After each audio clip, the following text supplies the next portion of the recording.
Okay, thank you and welcome.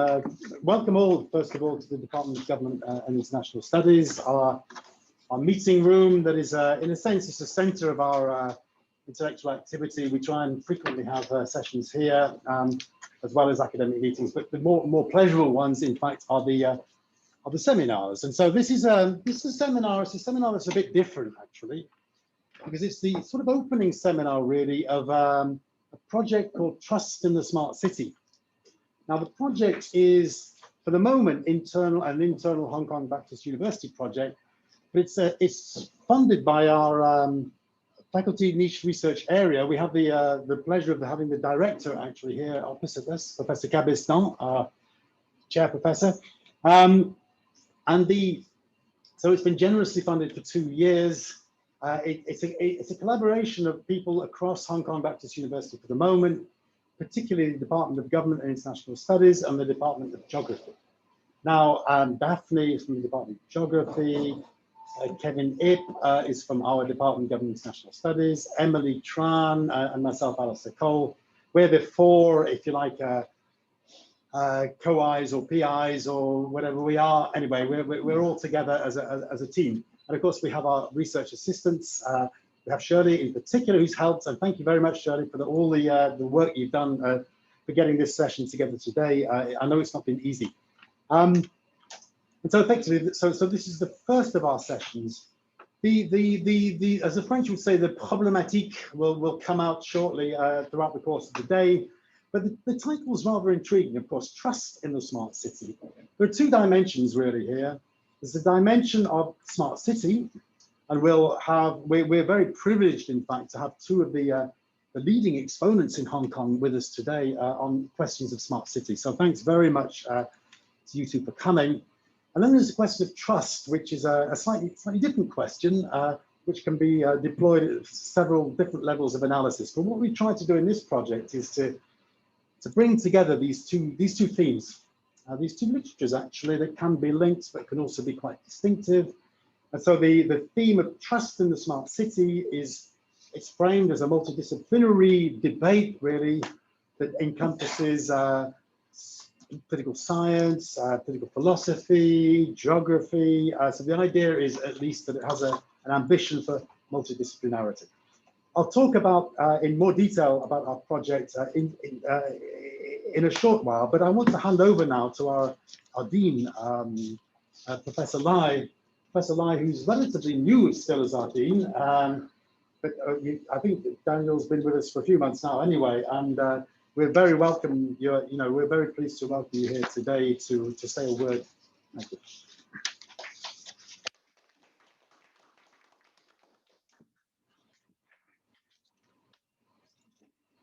Thank you very much, Professor Cole. It's my pleasure to be here. I just want to spend a couple minutes to welcome everyone to this workshop and symposium.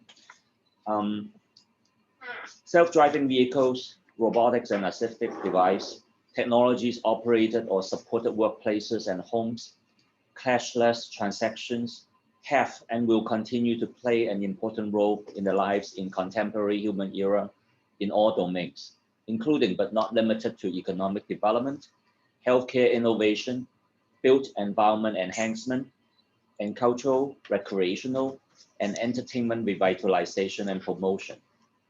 A smart city is one that serves to enhance effectiveness, efficiency, and better quality of life and well-being of people, economy, and institutions. Technologies, no matter how robust, are just tools for people to apply and are often subject to enhancement, refinement, and improvement. The noble idea of enhancing wellness for all people and all sectors as the ultimate goal of developing smart societies should not be tainted by the sole purpose of technological advancement and breakthrough. The humane interface between people and technologies should form the core value that drives the smart city movement that is happening around us. Based upon the situation of 5 digital advanced countries, the Fletcher School at Tufts University conducted a study back in 2017, examining the ideal benchmarks for smart societies in the context of 3 key domains, including citizens and their well-being, the economy, and the state of institutions. The findings have revealed how the different countries fare in indicators under the above 3 components. Among the indicators, trust, freedoms, safety and security, inclusivity, innovation, and environment and quality of life are some indicative components that probably would draw the interest of many of us who are here today for this important and timely Trust in the Smart City Symposium. In the course of building a smart city, balancing these humane indicative factors with the prosperity factors such as economic robustness, global connectedness, entrepreneurship, and talent development is complex and challenging for the state, for the community, and for the people involved. I'm sure that through your creative, insightful, and evidence-based contribution in this symposium, participants will benefit from the exchange and synergy to further advance the new directions and strategic approaches that researchers and policymakers could adopt in the pathway towards the truly ideal smart city of our wish. Finally, on behalf of the Faculty of Social Science, I would like to welcome you to be here. I would also like to congratulate the success of Professor Alistair and his research team in organizing this symposium, which I believe is one of the many components of the Trust and Smart City project under Professor Ko's leadership. This project is one of the many excellent examples of initiatives under our faculty's niche research area. Our faculty is going to celebrate our 50th anniversary in this academic year. I'd like to invite you all to join us again in upcoming events that we showcase our research, teaching, and contribution to the society.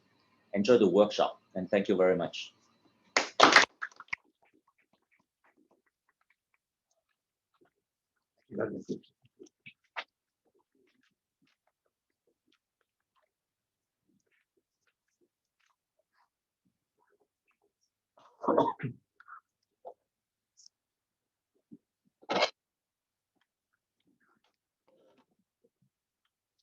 Okay, thanks.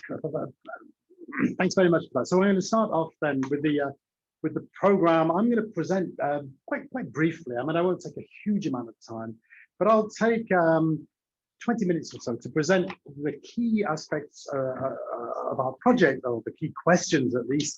I think it's fair to say the key questions at the moment rather than the key findings. And then we'll hand over to two very substantial presentations that we're looking forward to, very much so, from Professor Yarime and Professor Wong. But our session then, Trust in the Smart City. I'll renew really. You'll notice I don't have my mask on now. I followed the dean who's left us, but he took his mask off. So I'm sort of going for social distancing at the moment. However, if anybody wants to put the mask back on, then that's fine. And I'll try not to speak too profusely. You know, I'll try and be careful. Okay, so Trust in the Smart City is the title. There's a summary there. I'm sorry, there's far too much text. But essentially what we're trying to do in this project is we're trying to map various dimensions of the smart city with a view to contributing to theoretical elaboration and empirical enrichment for the case of Hong Kong. So this is, I suppose, first and foremost, a project about Hong Kong. However, it's a project about Hong Kong that's framed comparatively. And hopefully this will become clear, but there are a comparative dimension to at least one of our work packages. So, project title, Trust in the Smart City. It's intended to link multidisciplinary debates over trust that have a particular purchase at the level of urban politics and the question of the smart city. And I suppose in a sense, today we talk about the smart city, but if we go back to that literature on urban regimes, think of Clarence Stone and so on, back in the 80s and the 90s, there was talking about trust then.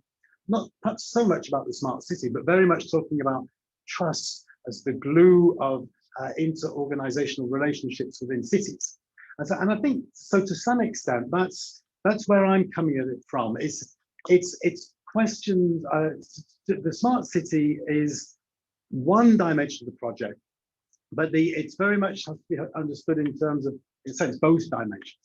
So I'm going to start off talking about trust, and then I'll talk about smart city, and then I'll try and, before handing over, talk about trust and the smart city. I'll try and link this with our project, what we're trying to do. It's very early days yet. There's an awful lot we can do. But essentially, we have 4 work packages in the project. The first coupling are very much focused on the smart city. Daphne Marr from the Geography Department is here, of course, very much, is looking very much in terms of smart energy grids and is doing some experimental research in relation to smart energy. With Emily Tran, we're looking more generally, I suppose, at, we had thought to start off with looking at smart ID card, but that's not proved to be as easy to research perhaps as we would have liked. So we look more generally perhaps at questions of smart government, smart public administration. Second coupling in a way of cases are a bit different. Work package 3 is very much based on the idea of participatory co-construction in practice, in the sense that we're linked up with the public factory in Lyon, in the Sciences Po in Lyon, in the French city, and we're looking very much with the Lyon, the public factory it's a fab lab that's based around Lyon University. And so we've linked in very much with our colleagues in France to have groups of students actually co-working on projects with practitioners both in Hong Kong and in Lyon. This year, actually, the theme will be hospitals and COVID-19. And this is, so our students will be very much working on this dimension of governance. And then the 4th dimension is very much more a philosophical dimension, the ethical underpinnings really of smart city. Kevin Ip, who is our philosopher, our leading political philosopher here in the Department of Government and International Studies, is taking perhaps a slightly more critical view in a way on processes of big data. Okay, so that's the big picture. The point of this, in a sense, the money we've got is really seed corn funding, although it's quite a lot of seed corn funding, but it's seed corn funding, excuse me, to help put together a bigger bid that will hopefully be a Hong Kong-wide bid that will solicit people to see if we can all collectively together imagine an exciting bid on questions of the smart city. So let me say something about trust, something about smart city, something about trust in smart city, and then I'll conclude. Trust is a very nebulous concept, one of the most contested concepts in contemporary academic research. It might be the initial essentially contested concept. Anyway, it's certainly difficult to pin down. As Levy notes, it's not one thing and it does not have one source. Trust has a variety of forms and causes, actually. In the paper, there is a paper that accompanies this, although it's not fully written up yet. It's a work in progress, we'll say. I try and define trust in a certain number of ways. I'll come on to look at this, but as levels of analysis, fundamental properties, relationships, and related concepts. Let me look at those a bit more. As a level of analysis, we might say, well, what is trust actually? Is it an individual level of analysis or an individual relationship? Is it an intermediary or a social or collective phenomenon, as in social capital, for example? Is it institutional, a weak or thin form of what we might call political trust? So is it a level of analysis? Is it a relationship? We talk about trust, and we talk about interpersonal trust in a thick sense. Do we talk about social or collective trust in perhaps a slightly thinner sense, or trust in government, which is an even thinner sense, really, a very thin sense of trust, which sometimes merges into what we might call confidence. In other words, a belief that the governors will act in our interests without actually pretending that there's a personal relationship in any sense with the governor. Do we think of trust as a property? Do we think of trust in terms of performance? Trust in terms of connection? Trust in terms of honesty and benevolence? There's a lot of literature actually on how trust needs to be framed in terms of our expectations of honesty, of benevolence in relationships? Do we relate trust with other concepts like confidence, vulnerability, or in my particular case, trust and transparency? And actually, a lot of this work comes from a project we were doing when I was still back in the UK, which was trust and transparency in multi-level governance. A lot of the public policy literature, of course, links almost instinctively trust and transparency. And we'll come back to that theme later. Particular purpose here, trust in technology. And there's two ways here. One is, should we trust technology? The other might be, does the technology work, actually, quite simply. You know, that's also a form of trust. Okay, so understandings of trust and understandings of smart city, in a way, I'm deferring in a sense to our paper givers. You know, there's many different ways of framing the smart city. Let's just give a very basic definition here, very basic definition. We might say that a smart city incorporates information and communication technologies to enhance the quality and performance of public services. That would be a slightly functionalist definition, but it's nonetheless a definition that would be used for a smart city. We might also link smart city with processes of co-creation, okay?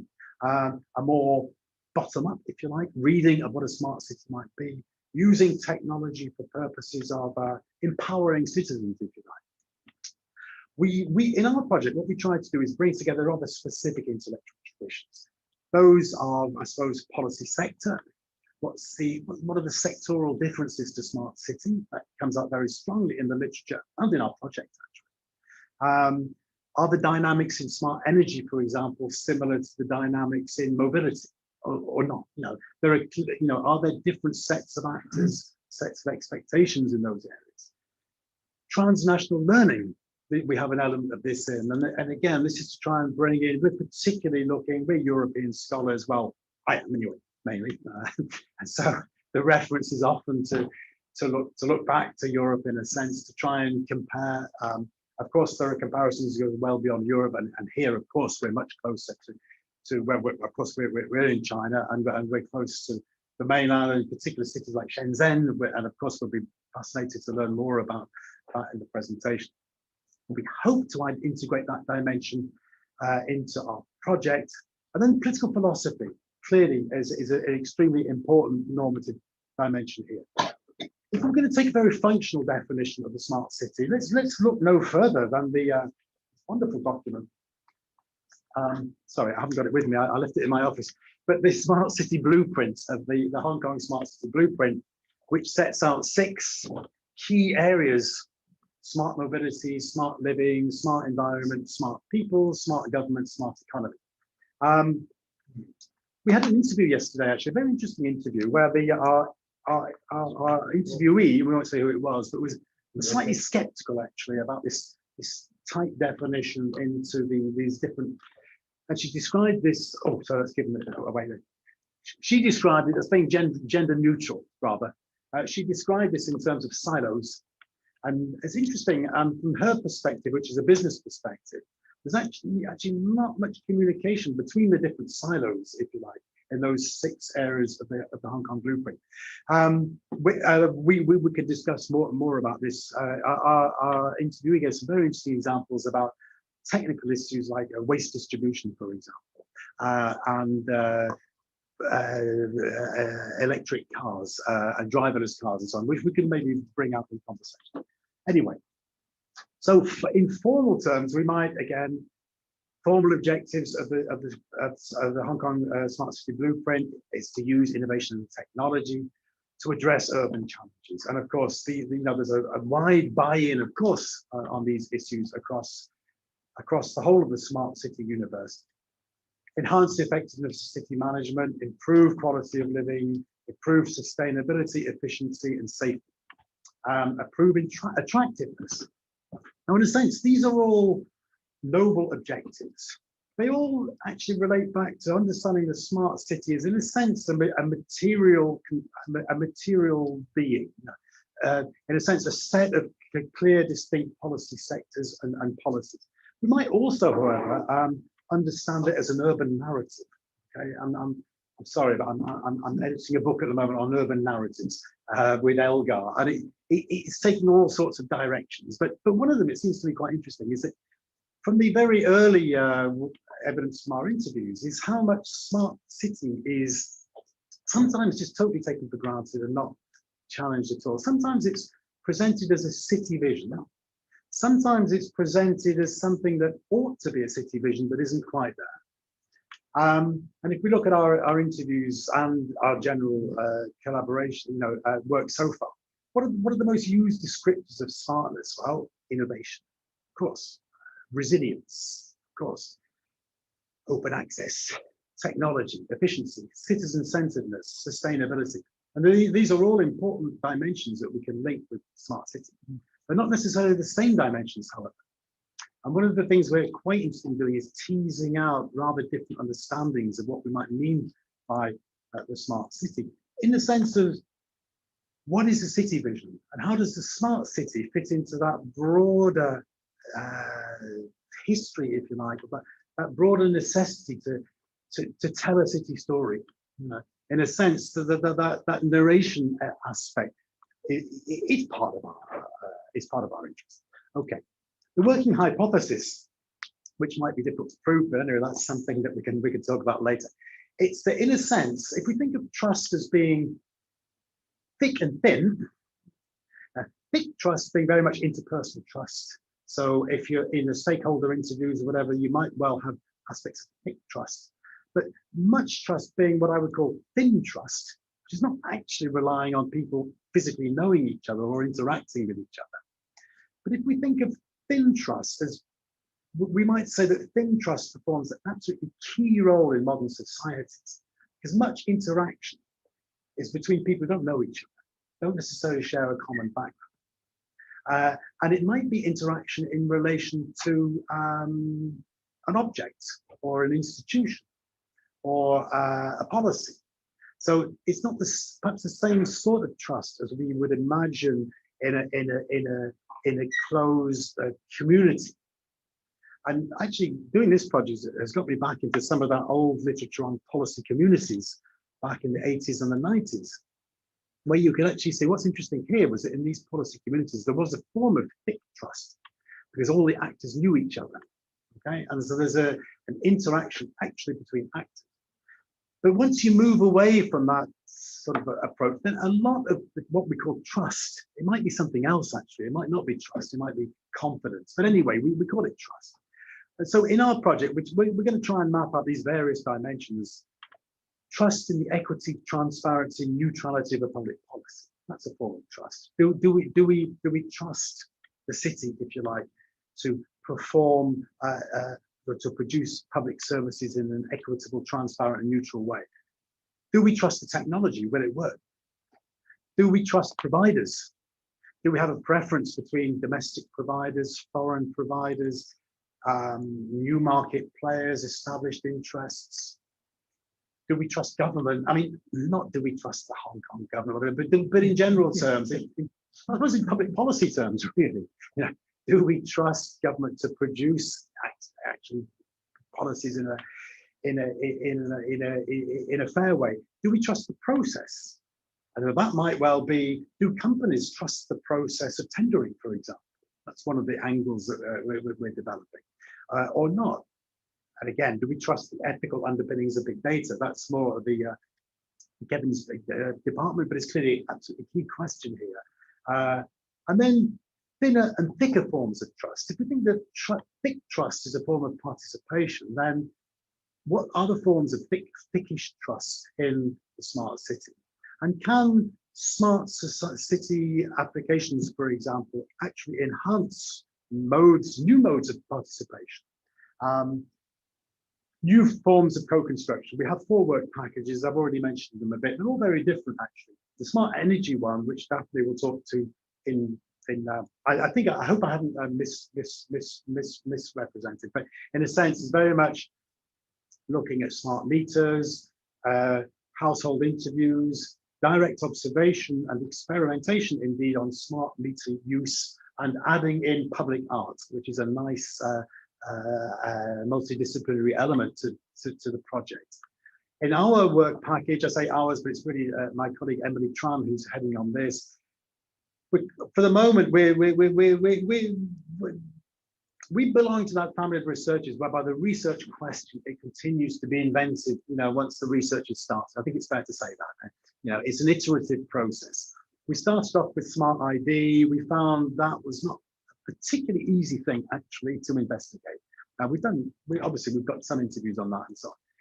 But we'll be looking more to, we're trying to carry out an opinion survey in the new year. We've got money to commission Pori probably to do that, and we'd like some advice, obviously, on that. We're carrying out interviews at the moment. We've got a purposive sample of about 25 interviews. I can talk about it in more detail if you want in questions. We will hopefully carry out focus groups as well in the next year. Then we've got the public factor in the innovation dimension. This is very much the interaction with the French partners and students. The theme this year is hospitals and COVID-19. The idea in the bid was that the French partners would come to Hong Kong and do an open walk-based experiment in the middle of Hong Kong. And they will hopefully do that next year. And then we've got the ethics of big data, which is, again, looking at the overarching ethical dimensions of the project. In a sense, we could say there are three broad propositions. We could call them hypotheses, but let's just stick with propositions for the moment. The first might be that smart city dynamics require a form of passive trust, actually, and they're a bit neutral towards issues of co-creation.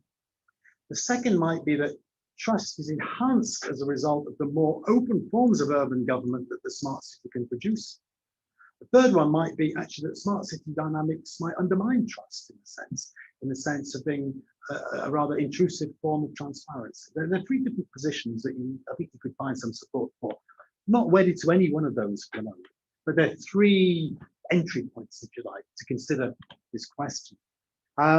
There's an evolving literature review. Shirley's done a great job here, but clearly there's lots of different sources of inspiration. You could say from the governance tradition, clearly the whole notion of steering at a distance or policy instruments being a very important part. From urban studies, hybrid forms of delivery, particularly public-private partnerships, socio-technological studies, big data as clearly a manifestation of this, public policy, trust and transparency in particular, the analytical linkage of those two concepts, and then more generally public value, co-production, engagement, public sector innovation, and the comparative dimensions of this. Now, this is not just a wish list. In a sense, what we're doing in our project is we're dipping into those literatures. In a sense, we're engaging a discussion with those literatures. We're not wedded to any one of them. We're engaging a discussion. The methods that we will adopt will be mixed ones because this reflects to some extent the different work packages. Daphne and team in work package 1 are doing very much panel-based survey, if I understand correctly, going back on 3 occasions, same group of interviewees. We're carrying out a representative survey. We've got money for one representative survey in Hong Kong with about 1,000 representative sample. How we actually do that, we're still very much open to interpretation. We don't have to do it straight away. We've got the money. We've got a draft survey that we're in the spirit of co-creation. We're happy to sort of improve, circulate. It's not ready to go out yet, but we've been working on it quite hard actually. It's getting quite good. I think it's not yet there, but it takes a long time to do these things. We've got a semi-structured interview schedule. We've got public art, but that's Daphne. I like to bring that bit in because it's actually really, really original. Our French colleagues are going to try and come to Hong Kong and do an open walk-based experiment. And so we're mixing different sorts of methods in a sense. We, with different attempts to understand this relationship. The survey, I won't talk about in much more detail. Really, we're looking to get a sample of about 1,000. We've got, broadly speaking, 8 to 10 questions. The key point is, do we do this as a random one-off survey? And I think that's probably what we will do, actually. because I don't think we can really do anything else on this. Or could we still at this stage imagine it being more perhaps a panel based over a period of time? I think we will do in our project, we'll do one survey. Okay, we might well follow it up later with another survey when we all come together and get our massive funding from wherever we're going to get it from. From the RGC, whatever. Anyway, so there's the right, there's room for amelioration, obviously, later on. So, but we'll probably at this case do a one-shot survey. Key questions in this survey. Well, for the moment, this is where we're at. We're clearly looking at components of the smart city, trust in the context of the smart city, trust in service providers, trust in and confidence, trust in technologies, ethics, processes, and then on the case studies, smart energy, smart government, public-private partnerships, trust in the smart city. That's the sort of questions we're going to be looking to ask at the moment. They're similar to questions to the ones we're asking in our interview schedules, particularly on the work package 2. There are some identical questions, 2 or 3. Most of them, of course, are not, because in the nature of the interview process, it's difficult really to ask identical questions in survey research and in semi-structured interviews. Actually, in the structured interview in work package 2, where these are the sort of things we're trying to progress on. Really similar sorts of questions. We've been asking those sorts of questions in the interviews we've been doing thus far. Let me just give an insight into. So in Emily, Dr. Tran and I, Emily Tran and I, we're trying to flesh out, amongst other things, what do we mean by smart city, but what do we mean by smart government? And again, this is clearly do we mean is a smart government one that promotes a modernized public administration? Not sure that's one dimension. Is a smart government a symbolic exercise? Does it use and again, obviously, this is having read a certain number of a certain amount of the literature, but is to some extent the engagement purely a symbolic one to demonstrate. And this appears to come out somewhat in the interviews we've been doing thus far. Is a certain amount of not exactly ticking boxes, but of being seen to be doing what's required to be done to say that you're a smart city.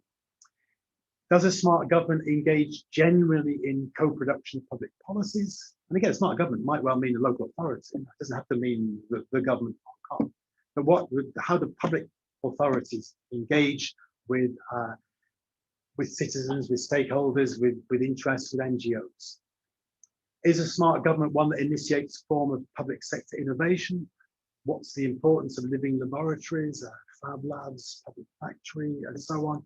Is a smart government one that relies on new, or in fact not so new, forms of public delivery, such as public-private partnerships, other types of instrument?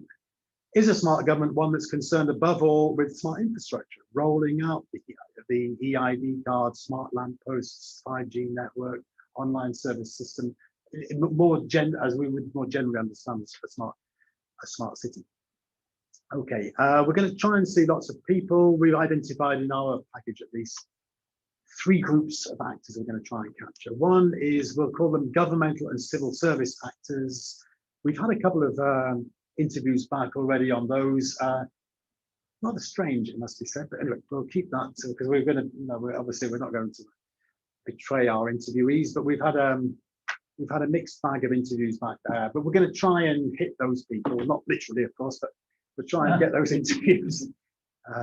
Hospital Authority, Environment Bureau, Science Park, Cyber Port, Trade and Industry Department, the Immigration Department, we've had some contact with them, the IE, the CIO, the people who just, and then the second, if you like, group we're trying to capture is really private sector, private actors, firms, business organizations, chambers of commerce, providers, those firms, if you like, who are actually very much involved in delivering smart city services. And the great advantage of being in Hong Kong, of course, is that there are all sorts of firms of different nationalities.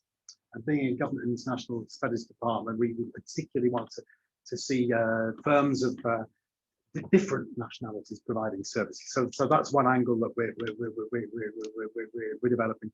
And then, of course, non-governmental actors and the smart people. You know, if we take seriously the idea that the smart city opens up to new forms of co-construction, then we need to find a bit more about that. You know, what types of co-construction might this be? Does this have implications in multi-level terms? Is it very much just at a proximity level, or are there different types of co-production further up the chain, so to speak? Next activities, then I'll finish. Basically, we're going to carry out the survey. We're going to have 3 more workshops this time around. The next one is Daphne in December. Daphne, I'll remind you, it can be January, but we'll fix the date anyway, sometime soon, and hopefully you'll all come along. We're going to have impact cafes, which we're going to deal with next year. So we're going to try to bring together the various people we've interviewed, get feedback, and we'll call that an impact cafe.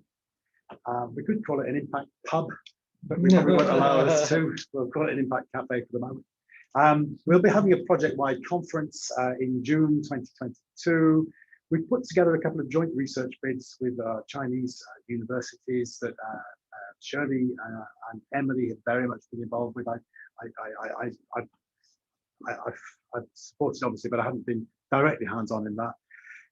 And then we need to collaborate for the next stage, if indeed collaboration there be, and that will be to put in, if we can, you know, if there's space in this, if this is an area that's interesting and we come at it in very different ways, perhaps, but you know, is there space to put in a collaborative research fund bid or not? I mean, you know, I think this would be a good thing to do. Trust in the smart city looks a bit small there, actually. And there's lots more going on than that. What have I put down there? Trust in the smart city in the middle. Obviously, there's a dimension of energy. There's a dimension of tech startups. This was after our last meeting. There's a dimension of smart government, a dimension of processes. There's a lot more than that going on, but I couldn't find the right thing in Word to put more. That's not entirely true. Okay, so I have been speaking for about 20 minutes. I think that's about enough, actually. So let's have a bit of Q&A, and then we'll pass over, because according to the timetable, we've got 5 minutes until we pass over to Professor Yarime. Okay. So that was sort of an initial presentation of what we're trying to do, very early stages, of course. And any sort of critical feedback is great. It's probably too ambitious, but then there's lots of people, lots of us doing it. In a sense, I think the ambition starts off high and then it usually becomes down. And that's usually where the best work comes out at the very end of the project. But I think you have to have a fairly holistic vision to start with before being able to drill down and make sense of these different dimensions.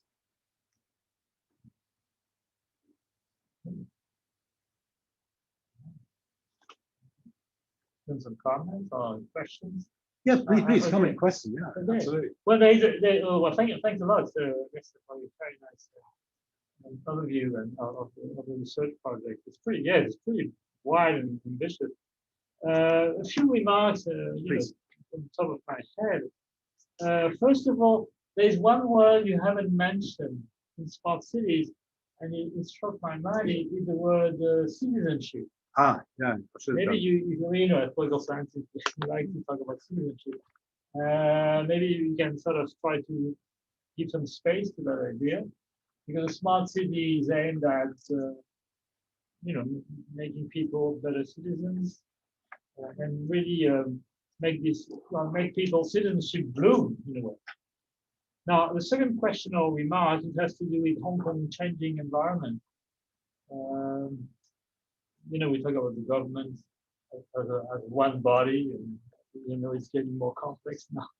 So there are different branches, and the pretty simple. The July 1st situation has been changing. So, in that new context, what is smart city? What is a smart city? I mean, I understand the six smart silos or 6 silos given by the Hong Kong government. Yes, they are pretty sensible and inclusive in many ways. Although there is one which is maybe can be included living. There's to make Hong Kong a smarter city, there's a big question which is maybe hidden in living or environment, whatever, which is housing, which is a top question for every person in Hong Kong, much more than in Lyon and anywhere else in the world. So I don't know, but that's very specific to Hong Kong. As you know, it's 25 months. And then just one small question. As a Frenchman, I don't know what the difference between trust and confidence. I don't, because for French people, it's nationality. No, just one word, because the French language is poorer than the English language. But at the same time, what is the distinction? Okay. And the final thing is, what do you call open? And I would like to have know more about open world-based experiments in Hong Kong for people coming from outside of Hong Kong. How can it be useful? Because people coming for the first time to Hong Kong from Lyon, they may get lost. I mean, lost in the sense not to, I'm sure they find their way, but how can they understand this city, which is quite complex? And so that's my sort of first. But I do think, just to finish my remarks, that trust and transparency is crucial. Is a very important point. The final one being, you alluded to it at the end, is smart people. What do you list as smart people? NGOs, trade unions, professional associations, local councils and so on. Is it what the government understands as smart people? And so it boils down to the relationship between the government and the citizens, and how does a smart city make that relationship more meaningful, smarter in many ways? And that's, I think that's the crux of the matter as political scientists, but there are many other dimensions. So these are my first reactions. Okay, thanks. I'll just perhaps quickly respond to that, and then we'll move on to the next speaker. Great comments. I mean, of course, if I said I agree with you, that would be a bit move. So, but nonetheless, I mean, there's obviously you made some very good points there. I mean, citizenship. I didn't mention citizenship, but in a sense, it's a bit implicit. It's one of those things we're trying. I wouldn't say to test, but it's one of the things we're trying to elicit. And to some extent, in the survey, one of the questions will very much be centered around, what is the, in a sense, what is it to be a citizen in a smart city? And this is the type of things we're trying to elicit. Hong Kong in a changing environment. Well, I mean, in a sense, it's the elephant in the room. The elephant in the room is the changing environment. We don't talk too much about the elephant because it sort of makes a mess and noise and so on. So we don't talk about it too much. However, clearly the project makes still, I think, total sense, but it was framed in a slightly different environment, let's say, maybe than the one that we have today. But I think in a sense, the questions fundamentally don't shift that much. On the state, the Hong Kong government, of course, the Hong Kong government is compartmentalized, it's full of silos, it's top heavy administratively, it's not enough.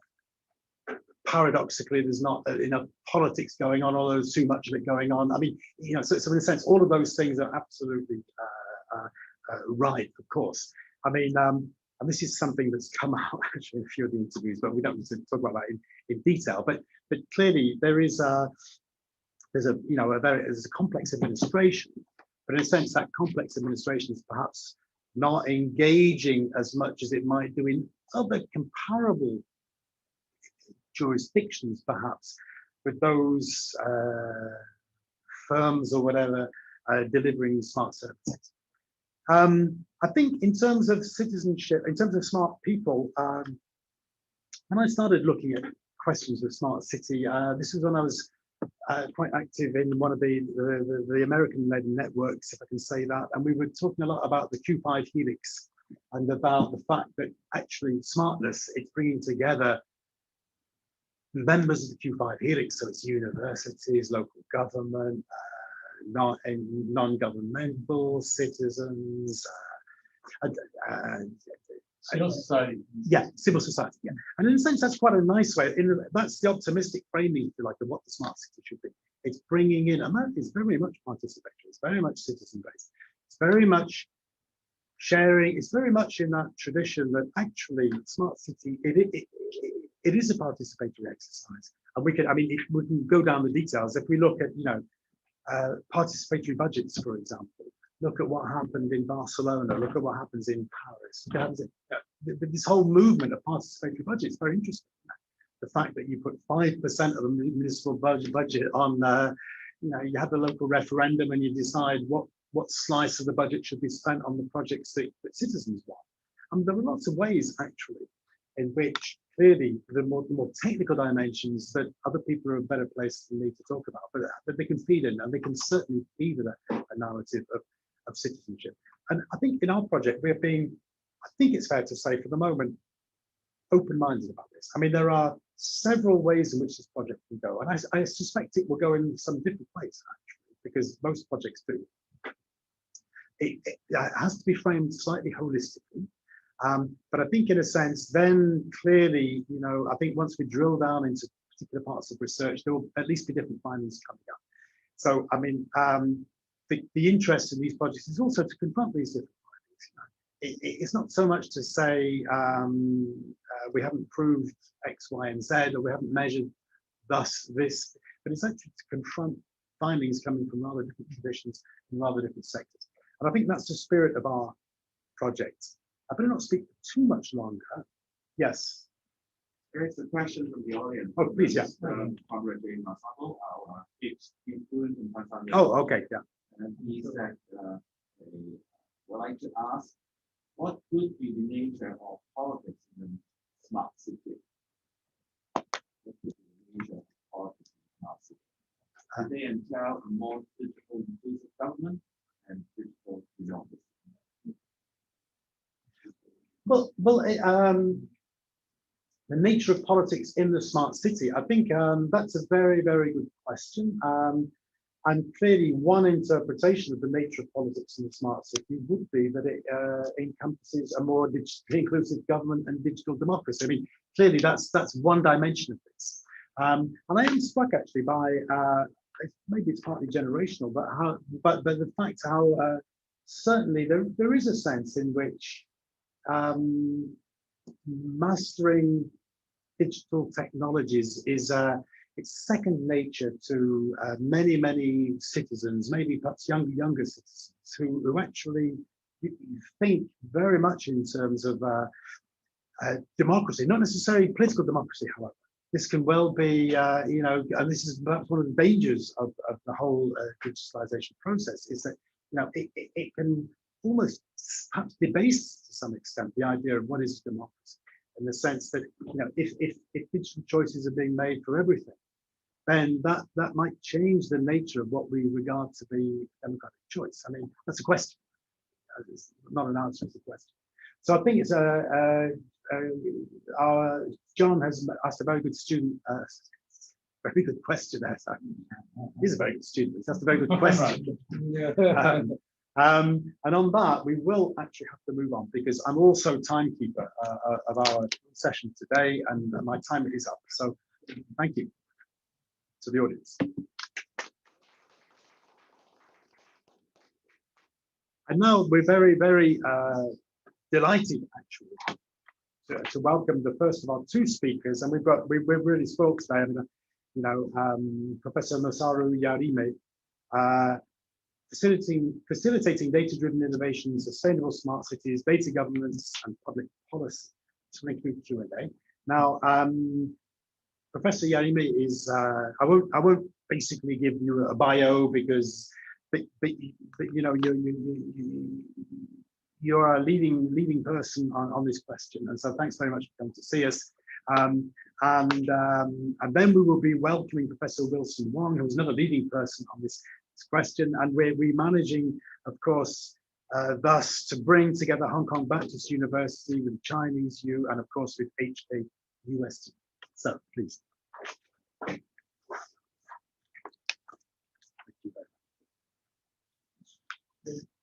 Yeah. Oh, I have to come out of my.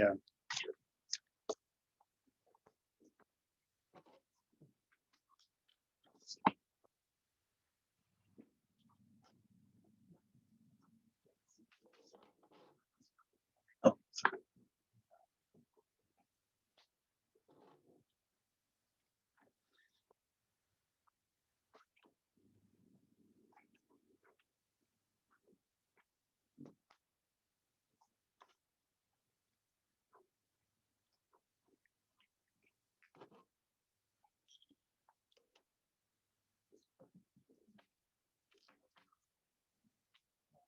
Okay. Yes, without mask, it's fine to present. Speaker. Okay, so thank you very much for the kind invitation to this exciting opportunity to discuss challenges and opportunities in smart cities. I have been working on sustainability issues, so somehow I try to discuss innovation to facilitate sustainability in the context of smart cities. And then today we have the topic of trust. So I try to think about how somehow my interest in this area can be discussed with regard to trust. So I think we can discuss trust with regard to the processes and transactions and governance. Okay, just before, sorry. Moving into the topic, I organized a special session in the Data for Policy conference. It was supposed to be held in London, UCL, but then because of the corona outbreak, that was held in online. And then the topic was data governance for sustainable smart cities. And then Wilson was also kindly able to join this session. And then based on that, we are now trying to organize a special collection for the journal, Data and Policy, which is associated with this conference. And this is published by Cambridge University Press. It's an open access journal, new journal. So I'm actually inviting those who are interested in contributing papers to this special collection. So if you have any paper or if you're interested in this topic, just let me know. So I'd be happy to invite you to contribute the papers. So data-driven innovation for smart cities. I have been working on this innovation policy for sustainability for some years, and I'm trying to discuss this topic from this perspective. So there are a lot of now new technologies based on data for energy, buildings, transportations, and it's essentially based on how we can collect, use, and sharing the data. So that is really the fundamental in smart cities. And then we have this SDGs, Sustainable Development Goals, and then all these new challenges somehow can be addressed in smart cities. So what we are now trying to do, I think across the globe, is to how we can deal with all these various kinds of challenges regard to sustainability in smart cities. So reducing CO2 emissions, air pollution, by introducing renewable energies and increasing efficiency, and also resilience. Particularly, we have seen many incidents of the typhoons, hurricanes, particularly I think in Hong Kong, and also flooding and the earthquake. So how we can make the city more resilient to disasters and also disruptions. And then we have also challenge of providing services to the people in society. So nobody should be left behind. So which means that we need to provide inclusive, accessible, affordable services to elderly people, handicapped people, and also disadvantaged people. So that is increasingly important topic in smart cities. And then we can also use somehow deteriorating infrastructure like bridges, tunnels, and sewage systems, so that we can use all this data driven system to detect and then repair all this infrastructure so that you can use human resources more efficiently. And then now we have this this COVID-19 outbreak. So we see, particularly in Asia, that many governments somehow try to use data, including some sensitive person data, to implement the contact tracing and also keep people away from some dense areas so that we can protect particularly vulnerable population. So now this is also one big topic in smart cities. So as I see, I think there are many challenges in such solutions, but there are three challenges I can see. One is how we can really identify and elaborate the challenges you want to address in a smart city, and that there are different types of issues as I mentioned. So I think we need to think about how the people in that particular area or city, which issues they're interested in. So as I discuss later, in the case of Japan, for example, the elderly population is very big challenge. So there's a huge discussion about how we can use smart cities for addressing all this aging, declining population. But let's say in the case of the emerging economies, the transportation could be one area. So I think that really depends on the local context and the conditions. So we need to have a system to identify and then elaborate and then make consensus among the population. So how to encourage the stakeholders, all the stakeholders involved to participate and then make engagement. So this is a kind of trusting process. Let's say people need to trust in the whole process of discussing, designing, and implementing smart cities. And the second issue is it's more about the business models in a way that how we can share the benefits, because you know it's not just one company build the whole smart city, but really we need to have a collaboration linking different sectors like energy, transportation, and buildings. So and then that obviously we need to have a system or scheme to share the benefits. Nobody should be monopolizing the whole benefits. So in a way, this could be understood as a kind of trust in transactions. And the third one is establishment of data governance, because in the end that we need to have a trust in the governance in the sense that we need to provide the data, including personal data, so that we need to really have a kind of trust so that people are willing to provide data. So yeah, this is a kind of a balance between data sharing and also privacy. And now we have all this public health issue, like COVID-19. So how we can compromise on the personal data for the benefit of the society as a whole. So yeah, somehow this topic of trust in smart cities really stimulates the thinking. So this is just a rough idea how we can think about trust in processes, transactions, and governance.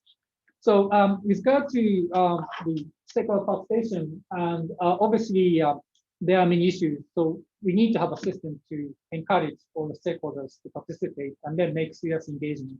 So to do so, we need to think about, there are many issues we have to actually think about. Like, what are the objectives between that? What kind of city you want to live in, and which areas we should target, and then what kind of services we want to have, and how we can, where is the balance? Again, that depends on the local context.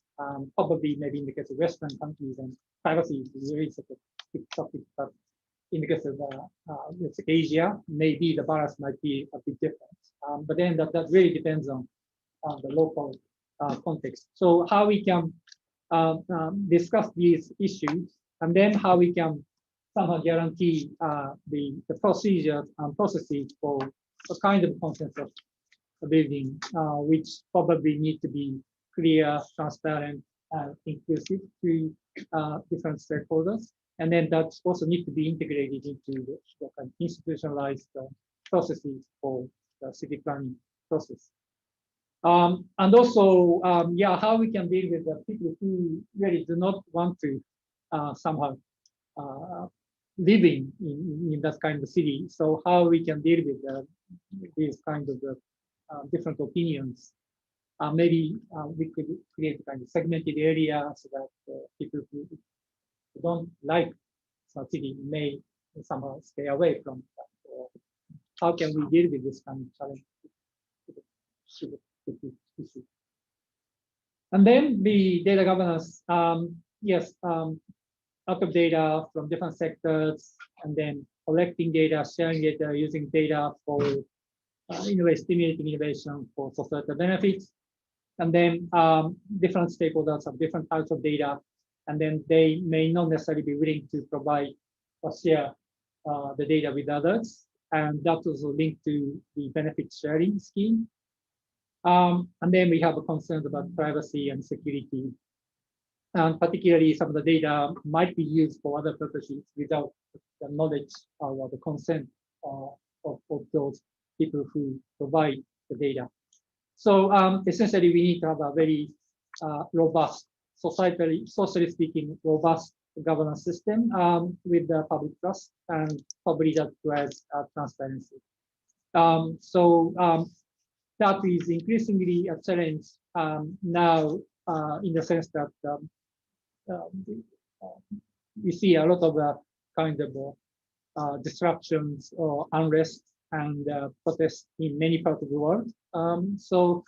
I think how we can really establish a data governance system with the public trust is really a big challenge. So in that sense, that this topic of trusting subsidy is very, very important challenge in the coming years.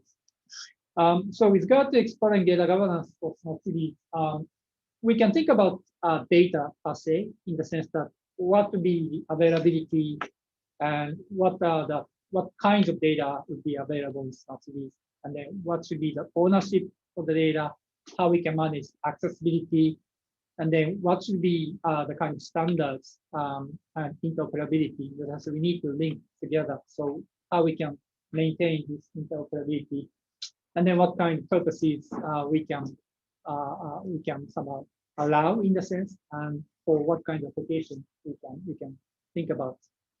And then for government agencies, yeah, there are many challenges, but one issue is that regulatory constraints and restrictions in the sense that traditionally public sector has very strong restrictions with regard to the use of data and then also sharing the data. So now, but at the same time, we now need to encourage open data and open exchange. So how we can deal with this regulatory restrictions and constraints.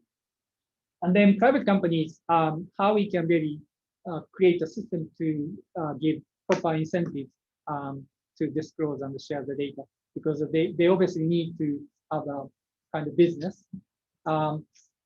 So they may not necessarily be willing to share data with others, but really smart cities need to require data integration like transportation and health data, for example.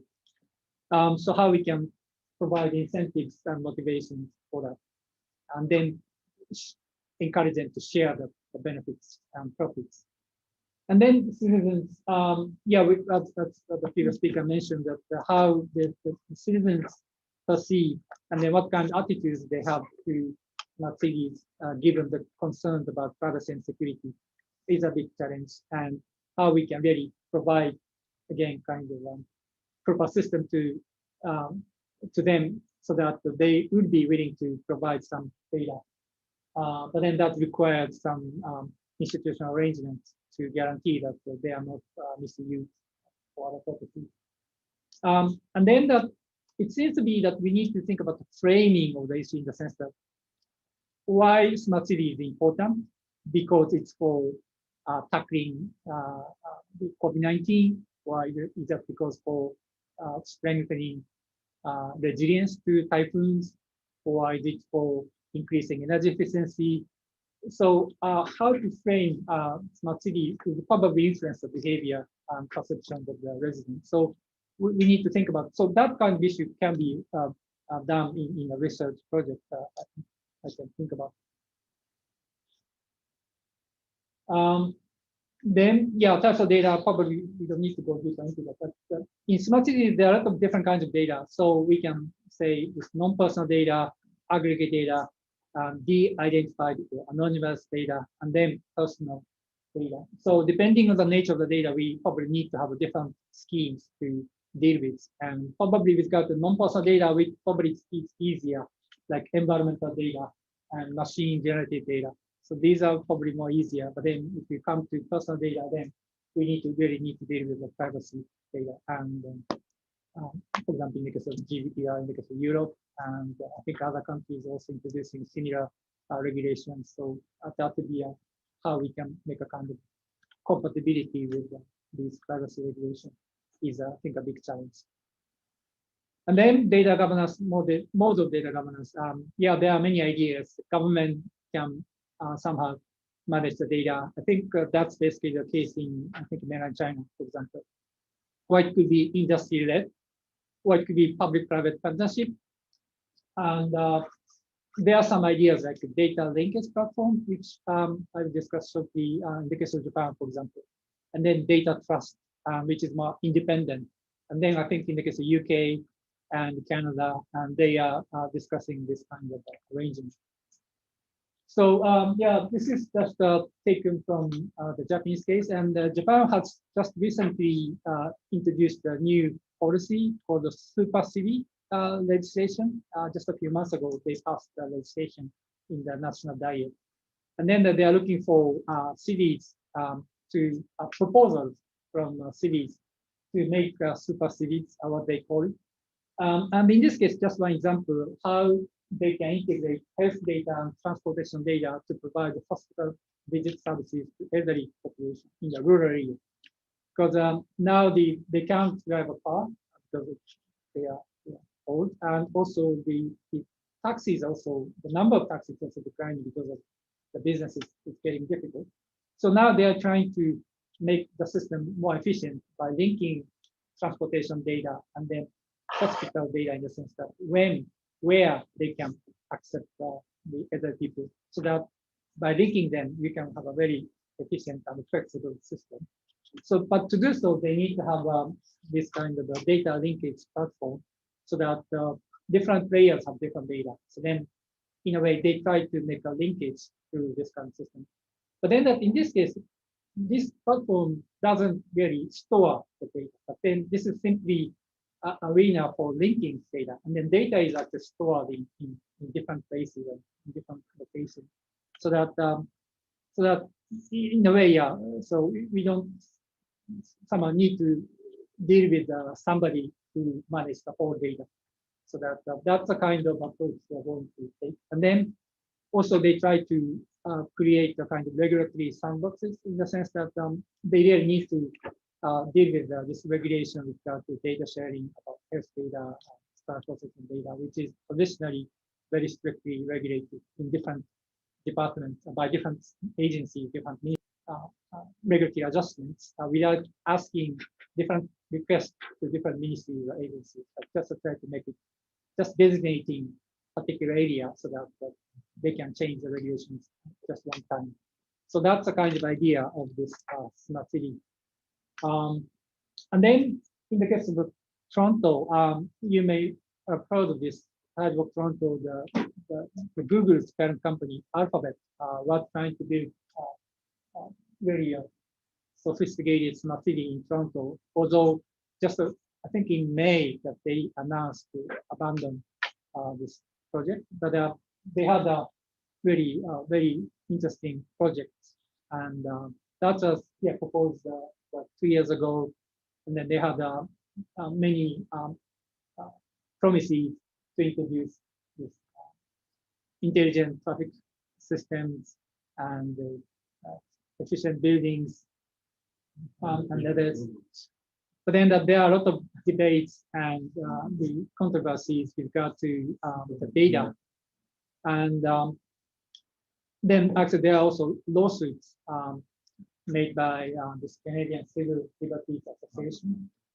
And then that they had some discussion among the stakeholders, and then they came up with this master plan, master innovation and development plan, just released 1 year last year. And then they really tried to emphasize the community engagement and the robust process. So they organize this kind of open day for the residents, and I was actually here. And then this was actually filmed by the local TV station. I was just, I happened to be there because I had a conference in Montreal 3 days before this one. So I just came to this one. So they had this kind of opportunity to show the residents that what kind of project they have. They had this kind of models so that people can see. And they had they really emphasize this public engagement and robust process for engagement of engaging with the stakeholders. I think this kind of effort would be, I think, very important so that people can really understand what are the services and technologies introduced, so that they can ask questions with the people there.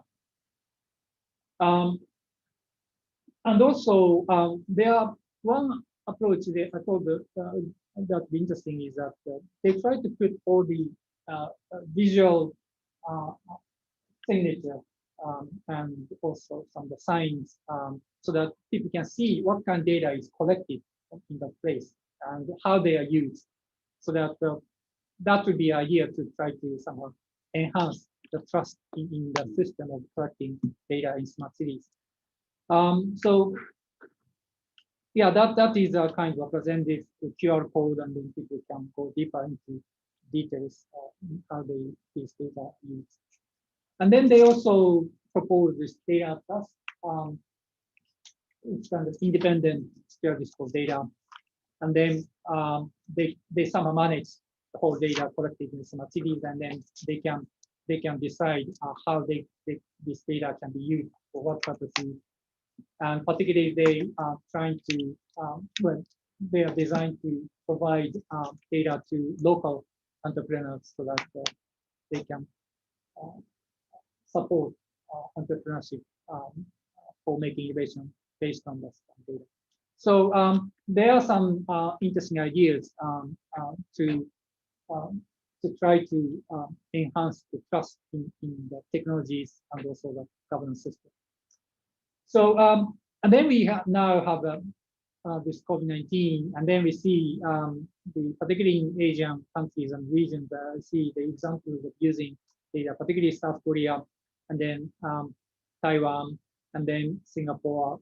Somehow they have different ways of using it, but then somehow they try to use this personal data to tackle COVID-19. So this is really a kind of they make the debate more complicated in the sense that now we also need to think about this public health issue by using data.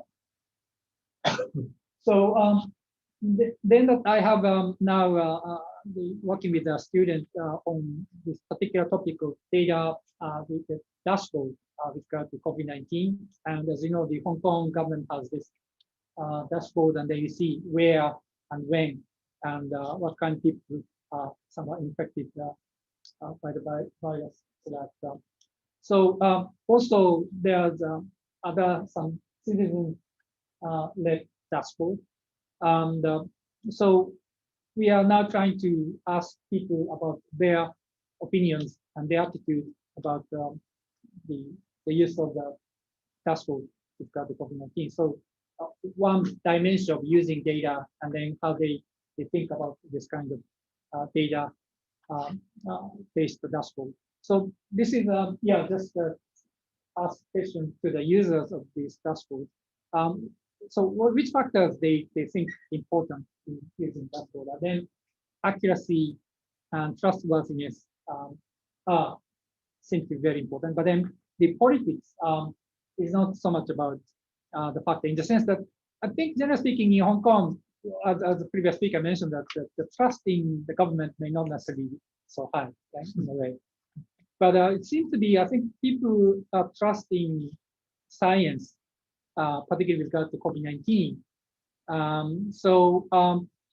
In a way, compared with other countries, let's say the US, science has become very politicized.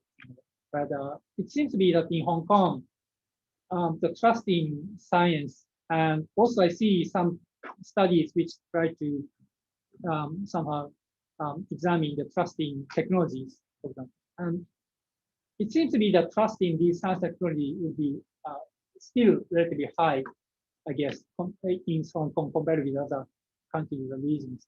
So that is something why even though the trust in the political the system may not be necessarily high, but the trust in somehow science, why is that because of the technology and science per se? Why is that trusting the technocrats or scientists?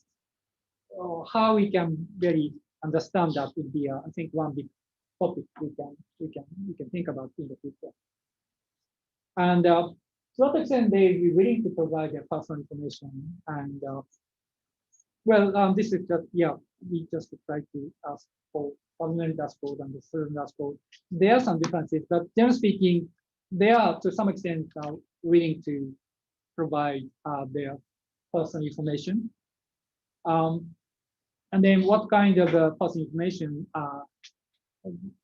they'd be willing to share, like the location data, health data, but not the very identifying data, like the names. And so here we can see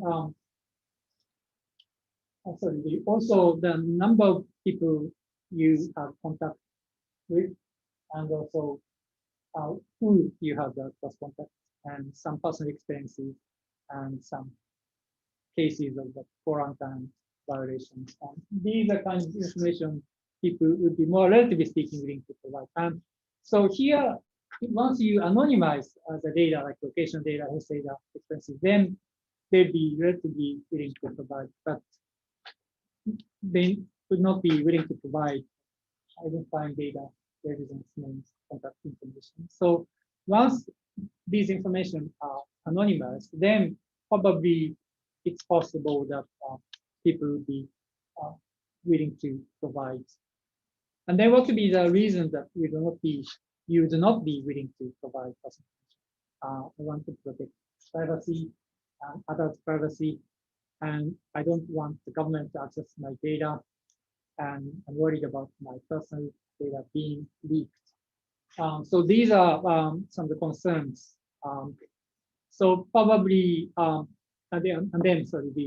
are the reasons you'll be more willing to provide personal information if data were not collected by the government and if the data were deleted from the system after a period of time. So yeah, that's at least the management of the data, that limiting the time, for example, or access, limiting the access, and then it would be possible to think about the kind of system to correct this. And then probably with regard to Hong Kong, I think the Wilson will talk more about the actual Hong Kong context. But one thing I'd be keen to explore is that data governance in Hong Kong, and this is obviously related to the privacy issue. And then they have the look at Hong Kong, this personal data ordinance, and then data protection principles, and then privacy commissioner for personal data. They are all already institutionalized. But then that one challenge is that there's no clear rules to regulate cross-border data transfer outside Hong Kong. So obviously, in the context of the greater Bay Area, how we can manage the cross-border data transfer with mainland China is I think one challenge. So, but at the same time, mainland China is now introducing regulations in recent years, like cybersecurity law, and then now they are actually now discussing the data security law and personal information law. So we need to look at in details how they are defined. But it seems to be that mainland China is also introducing strict regulations about the personal data. So, but then that's how we can somehow coordinate and then make a system so that people would have trust in the whole system. So then that probably we could think about some kind of test bed or regulatory sandbox, some kind of a testing bed, so that we can really try to do things so that we can learn probably by making mistakes, but then that we see what are the really the issues and challenges by really getting stakeholders involved and then doing together in a particular space. Yeah, that's the situation. Then this is really the final one. I'm now involved in this G20 Global Smart City Alliance on Technology Governance, and there's a working group for policy framework. And then we are currently building up a kind of policy model or policy principle about these issues like privacy and resilience, openness, and probably these will be published quite soon. This is an initiative made by the G20 last year, so that actually Japan was the chair last year in Osaka. And then this year, the chair is Saudi Arabia. And then now the discussion, although as you know, that G20 has a very, very diverse types of companies. So it's not really easy to probably make a very specific agreement on specific policy. But this is more about framework, what kind of issues should be paid attention to. But I think international framework like this one will be quite important. So again, in the case of Hong Kong, well-connected city, how we can manage kind of coordination with the international framework principles and the local framework would be also a big challenge. So yeah, this is the end of my program. Thank you very much.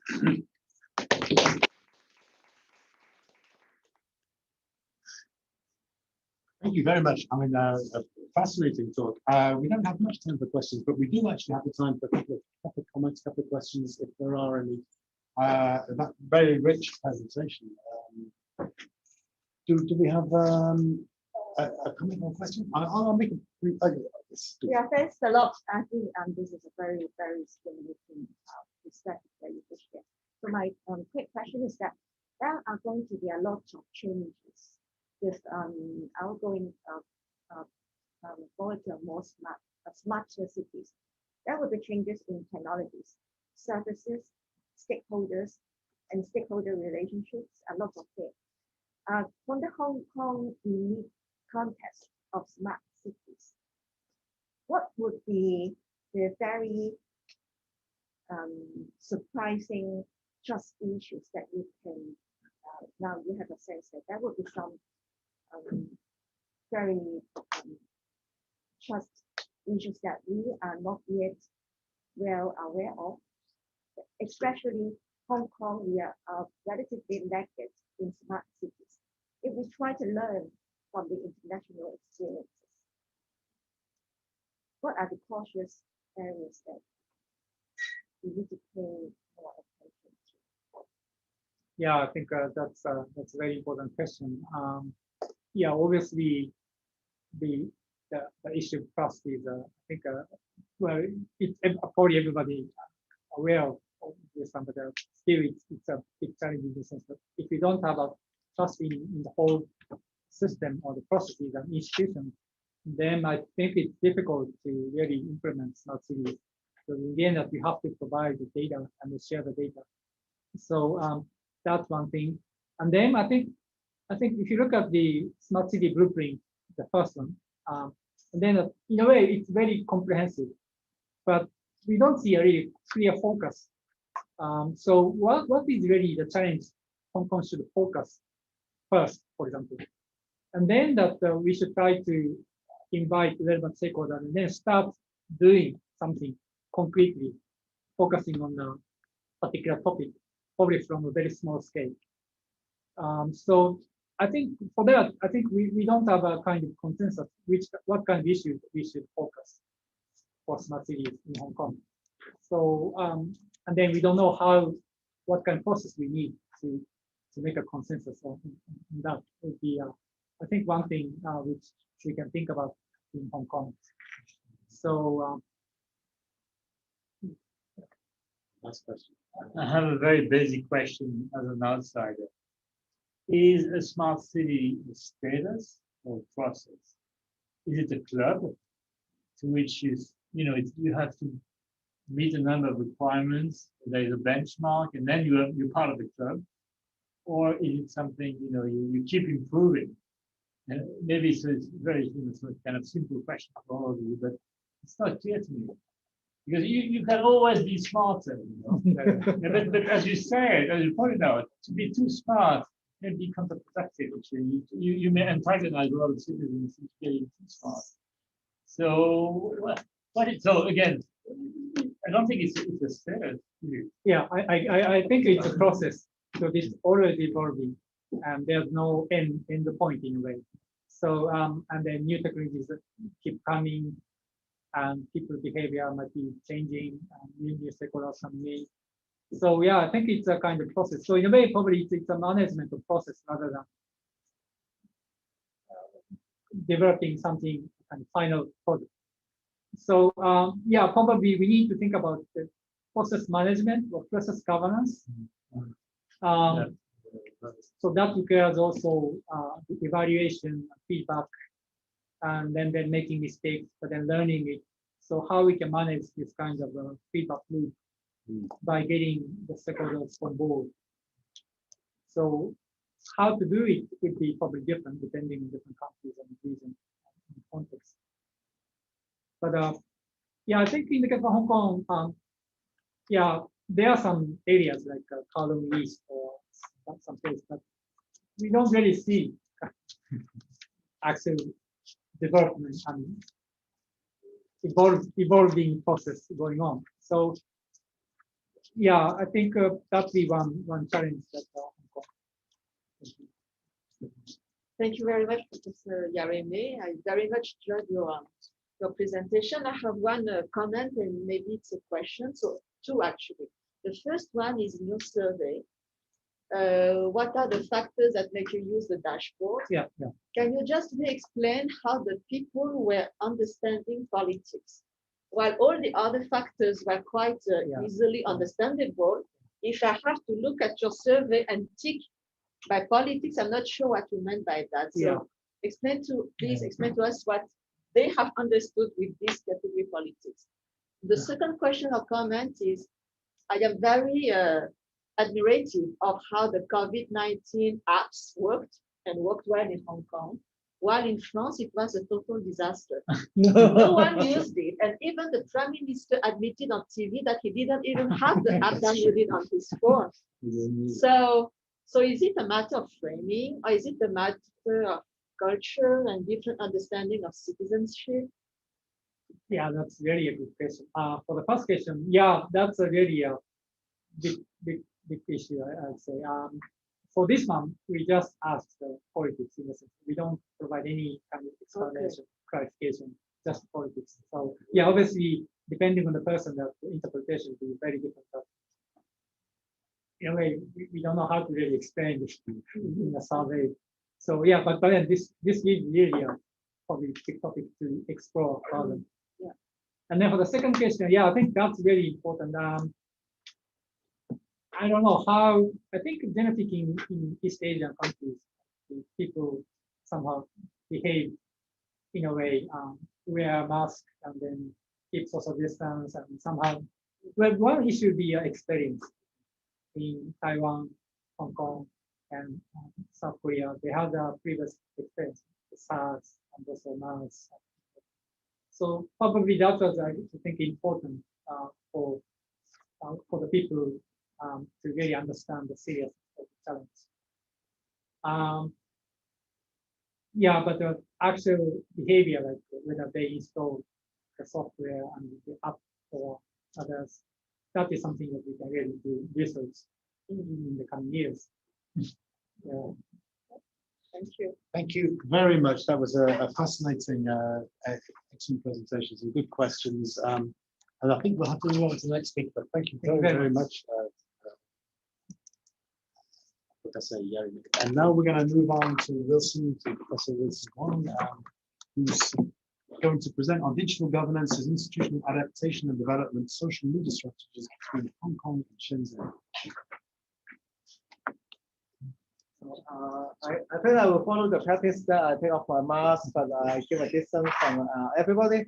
I also enjoy Professor Yarime's presentation. Actually, one of the reasons why I accept the invitation to speak here is I actually met Professor Yarime many times. We presented in the same panel many times. because we have some overlapping in our research interest. I think both him and I have a general proposition underlying research that smart city in general is not just about technology. It's about governance and how to build in trust. Input a trust building processes will be quite essential. I would say it is the necessary condition for the success of the smart city. So my topic for the presentation today is digital governance as institutional application and development. And I actually did an empirical study about the social media strategies between Hong Kong and Shenzhen. So it will, if you use the smart city terminology, it will fall below the terminology of smart government. Because I will have a very soft definition of smart city in my presentation. Smart city is using ICT to link everything up. So if you link the vehicles up, then it becomes smart transportation. You have autonomous car.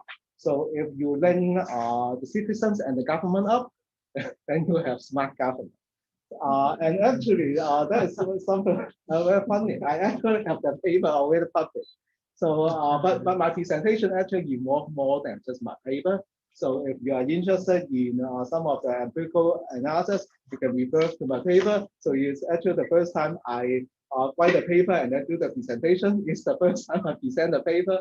Usually I do things in reverse. I have a paper, present it, and then get it published. But anyway, I hope you will enjoy the presentation.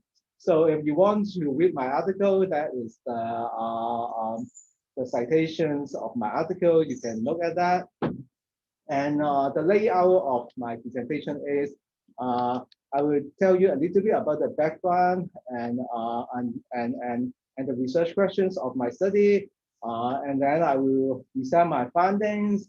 But I will also go beyond my published paper a little bit, because actually after I published the paper, I present another paper in Professor Yarami's conference, which is the Data and Policy Conference. It's about smart lampposts. And one of the reasons so far, at least I judge that, or I consider the smart lamppost project is not yet a success in Hong Kong, and the lack of trust is exactly one of the issues. So I will try to conclude the presentation with a case about the smart lamppost, which is another paper I'm working under Professor Yarami's panel. So if you want a very quick definition of smart city, it's actually all the concepts we have. A smart city, big data, all relates to the emergence of technologies. And if you look at the literature or look at the information, it is actually driven by the private sector. The private sector are much advanced than us, I mean the government, in terms of the use of the technology, because they got so much incentive for doing so. They make big money out of that. And because of they are so successful, then the government start to respond to explain to the citizens why they're not using those technology to enhance the performance. And that's why we have smart city and smart government. And on the other hand, that relates to Professor Yarami's presentation. On the other hand, one of the reasons that is driving smart city and including big data and open data is the private sector also want a piece of the government data. Because the bigger the data, the more things they know, and for the private sector, the more things they know, the more money they make.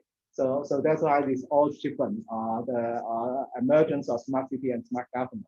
And particularly in the PowerPoint, Internet of Things is one of the major device driving it, because you put the computer sensor in every object you can think of, and then they talk to each other, and then you make everything smart, but not necessarily the people, I would say. So smart city is linking everything up. So that's the PowerPoint I use when I do my teaching. So you can be smart everything.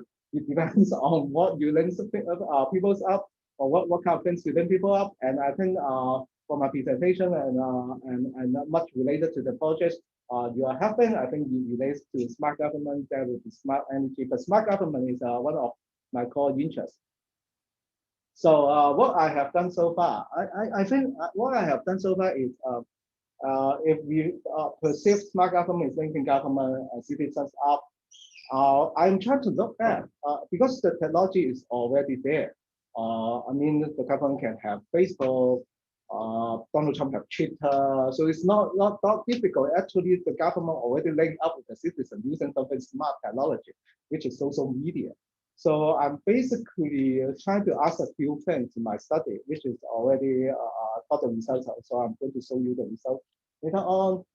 It's basically related to the question in the chat box, whether with the technology, government are smarter, citizens are closer with the government. So basically what I did is to look at the level of the level of advancement of the use of social media, using the case of Hong Kong and Shenzhen. So they have the technology. Are they using it to enhance to the higher level of objective, which is, if you're familiar with the e-government literature, which is e-democracy or e-governance.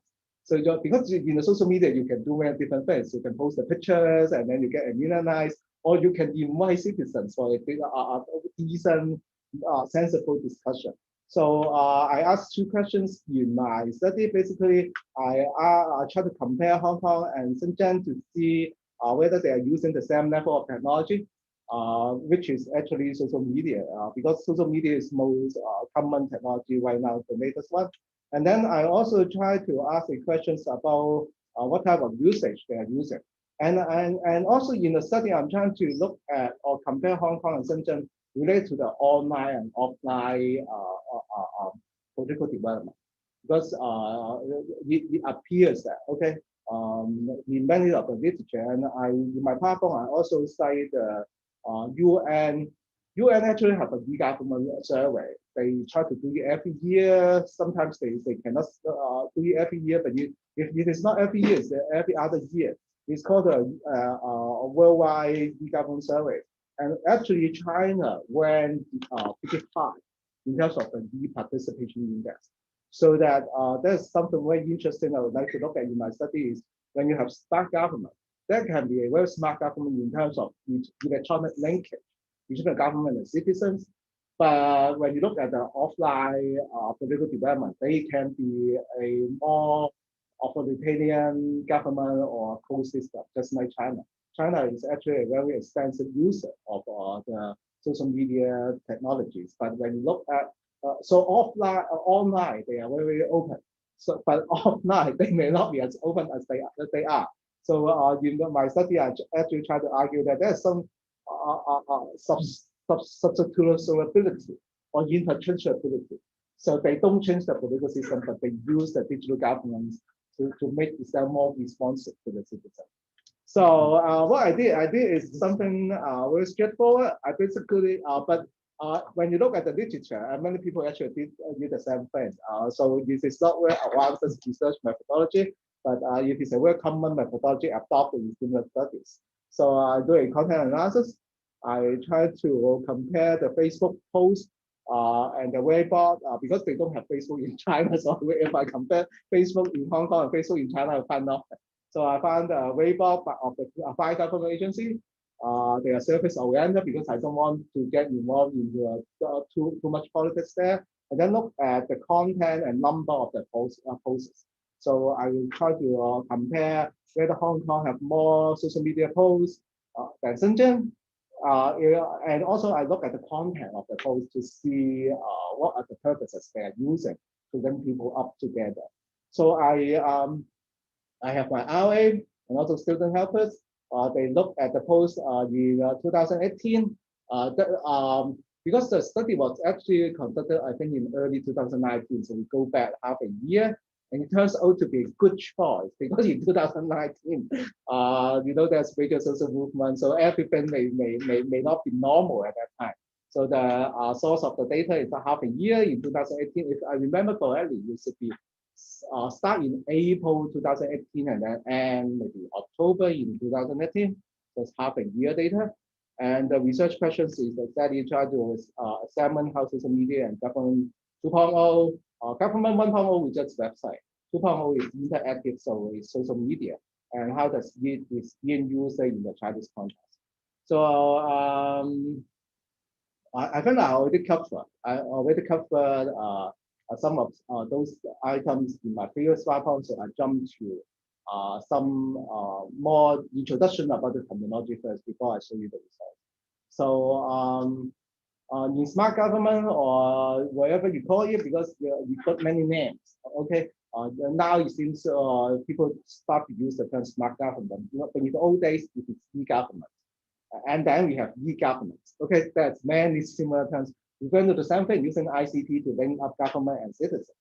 So I have the definition of governance. So and the government is mainly about the interaction of different actors. So they collaborate together and then solve problems. So I list out two definitions. I think for people who are all freelancers, scholars in computer science, you should have no problem in understanding what is governance. So I will not repeat the definition here, but if you translate the term governance into digital governance or smart government if you want, so it is mainly the use of ICT for the purpose of governance. So the linkage is very important. And typically when we talk about digital governance, I think it's the same thing for smart governance. We usually divide two aspects. One aspect is just the delivery of public service. Usually it is very straightforward. No government have any problem with that because of providing better services is actually a good thing. And people will also argue that the delivery of public services through e-channels is an effective means to minimize corruption, because you got the service not from a bureaucrat, but directly from the website. So apply for a license and then you submit all the information to the website, and that's better. But that is another aspect that always got a problem. Is what sometimes you call it digital democracy. It's the citizen participation, the decision-making process. Because for service delivery, it is just provide you whatever they have promised, provide water to you, but you cannot use the service to provide water.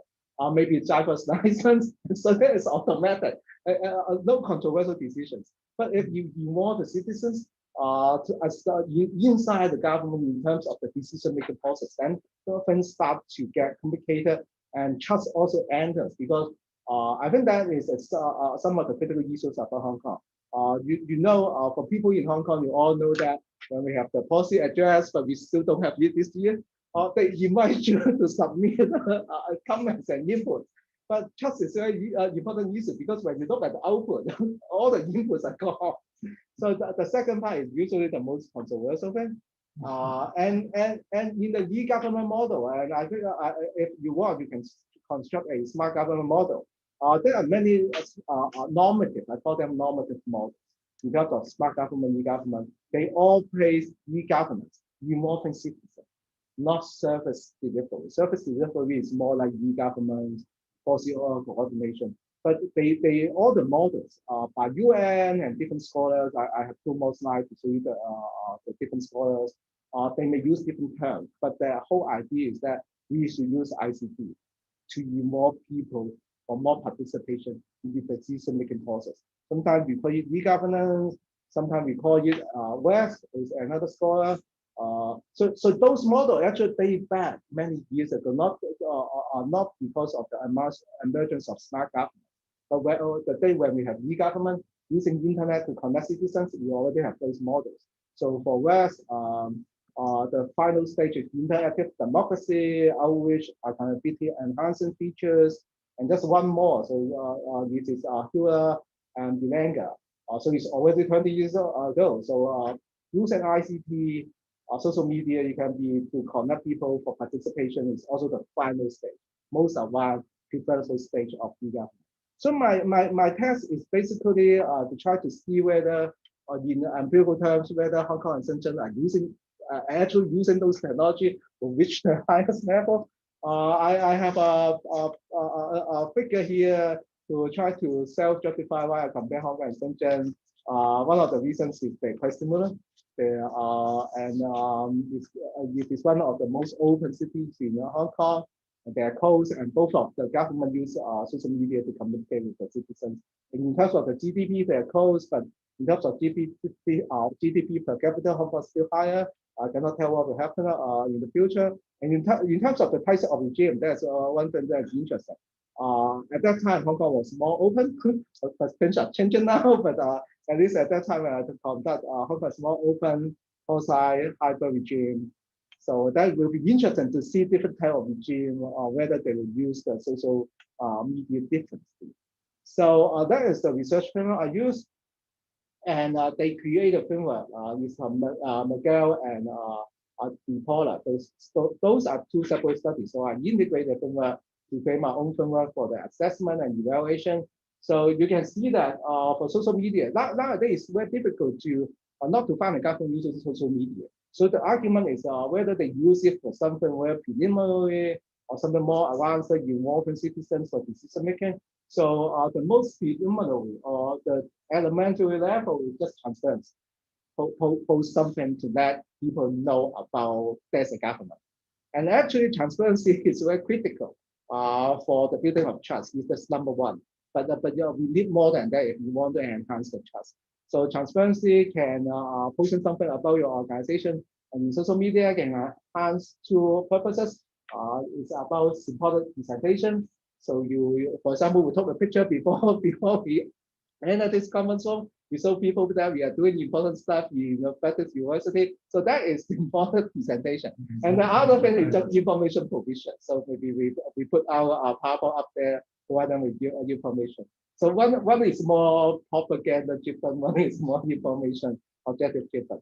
And then the second and the third level are more difficult. The second level is just inviting input. So asking people, maybe we are trying to do something, maybe can you provide us with some advice?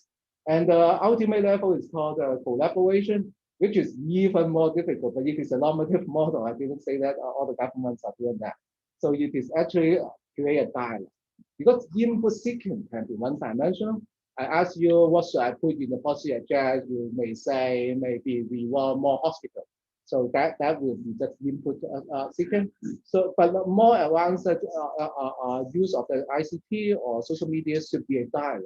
So something like the deliberative democracy, because we want to educate citizens, and citizens, governments should have some interchange in terms of opinions, not just government citizens put the demands and the government just say yes or no. So you actually involve citizens in the process of government. So that is the result. So after we talk about the high-end stuff, that is the reality. The reality is quite interesting, actually, in terms of the number of poses. So look at the final total, final column, and the final row. So we have more than 5,000 poses of Shenzhen's the government, and we look at 4 types of agency. One is food, one is home affairs, one is transport, and because there's no social movement at that time, we have the police there. I guess if we be in 2019 and we have police there, the numbers will be going quite normal. So Shenzhen actually is more active in terms of the use of social media to communicate with the citizens. In terms of number of poses, there are 5,000, Hong Kong only have 700. So it means that even the online, you may be a very close political system. Actually, offline, you are very restrictive to the public interactions. So that will be one of my arguments, saying that government now is using technology to compensate for some of the deficiency in their physical political structure. And that's why China, many people puzzle, right? You look at the new political system is so close, but when you talk to the people in China, not many people are very angry of the government, because in terms of the linkage of public service delivery, the interaction responsive that Shenzhen or China in general is not bad. And actually Hong Kong is not using it very aggressively. Maybe we have other channels to communicate with the citizens. That was one interesting finding. Another interesting finding I would like to highlight is that also look at the final role. Most of the agencies are actually just using it for the most simple objectives. Symbolic presentation, just some photo, nice photo about nice people, and photo opportunities of the politicians. Make themselves look nice. Or information provision. There's an event, there may be a concert tomorrow. That's the venue, that's the time you can come. but very few of them actually use it for input seeking and also online dialogue and offline interaction. You can look at the percentage. Input seeking is just so small out of the total number of posts. For Hong Kong is 1%. Shenzhen is a little bit better, 1.2%. And for online dialogue and offline interaction, Hong Kong is a little bit better, 8%. But for Shenzhen is 3.3%. It's still small. So although in the literature or in the technology itself, you see that there's a capacity, technological capacity for people and the government to get closer. But in reality, there's still a gap. And is it a gap in absence of trust or unfamiliar with technology? I doubt trust plays a bigger role than unfamiliar of the technology itself. Because in Hong Kong and Shenzhen, actually everyone has a mobile phone. Everyone, most of them have a social media account. So why they are not talking? Why they are not communicating? Why do they just use it for just the most basic function? That will be something if you study smart government, we need to look at it more closely. So because of time, I may not go through the findings in more details. I think I present in the table, so I maybe go to some of the discussion points right here. So right now, for the technology itself, there's no sequence. You can that's what we call the advantage of the backwardness or fault lipping. So even for China, they developed social media very late, but they can adopt the latest strategy right away. So technology-wise, there's no lacking. But the use of your technology for a particular purpose, that may be a concern. And it is not related to technological technology or resources. Let's look at Hong Kong. I think we are still rich, but they're not posing something for close interaction. So it's not about technology. Technology can allow it. We have the money. Hong Kong still rich, and actually, if you date back to the literature of e-government, we call that's a very famous framework, but it's very simple. We call it the technology enhancement framework. It's basically technological adoption is a very complex process in which we need a more interaction and a consideration of some institutional and social factors. But the one interesting finding of my research, as I emphasize time and time again, is the interchangeability and susceptibility between the online and offline government. I think that's quite interesting. And China chooses to develop the digital governance capacity instead of changing the real political structure. And I think there's a reason for that. I put that down in my final PowerPoint. And another thing which is very worrisome when we talk about the development of smart city and e-government or digital government, because when we look at the technologies itself, because I'm teaching a course called data science and public policy, and I actually have one lecture about public surveillance, and then I have another lecture about smart city. And then after the two lectures, I tell students that what is amazing in terms of technology, they have the same technology that can be used by the Big Brother of 1984 to monitor you is actually the same technology of smart city, because they need to collect the information about what people are doing, where you are, in order to optimize things. So in terms of technology, it's the same. It is the use of technology that is different. And what is important is how can we make sure that the technology is used in that way, but not the other way. And the people, and you also need to involve the people in the use of the technology. And one of the critical concerns whether people would like to be involved is a matter of trust. And trust can be built, trust can be managed. And you can refer to Professor Yarime's PowerPoint about data governance. We call them data governance. And that's why we got a meeting in which we are supposed to be in London. It happens that I present my paper in my office in Chinese U. I'm so disappointed, but it's a good conference. And why we have such a new conference? Because all over the world, people start to realize that data science, smart city is more about policy, not more about, but it's also about policy and people, not just the technology. And when you miss the people part, the trust part, then there's many things we cannot accomplish. so maybe I can, because of time, I think I will finish in 5 minutes, but maybe I give you another case, I think which is very interesting. But before I go into the case, I'm going to present something beyond my paper. It is my second paper, I'm working, so hopefully we will submit to the new journal. Once people realize policy is important for data science, they create a new journal. Data and policy is actually the publisher of the journal is Cambridge University Press. So it means that the prestigious publishing shop also realize the importance of the topic. And not only, going beyond my paper, not only when we discuss smart city, not only we think that citizen engagement, citizen participation is very important, but when you look at the real literature, they try to divide the topic into different types. So when you talk about in smart city, we need to listen to citizens, not that we listen to everybody. There are different types of topics that we need to pay attention to, and they're all important in the building up of the smart city. And I think fail to engage those type of topics. Maybe I'm not quite familiar with the Toronto case, but maybe the sidewalks. But maybe when I look at it, we can apply the same framework to understand why the Toronto case the sidewalk just doesn't work out. And I forget to put down the name of the publication. I think it is called the Smart City and Topics. And do I have it here? I think I will use that. But you can search it.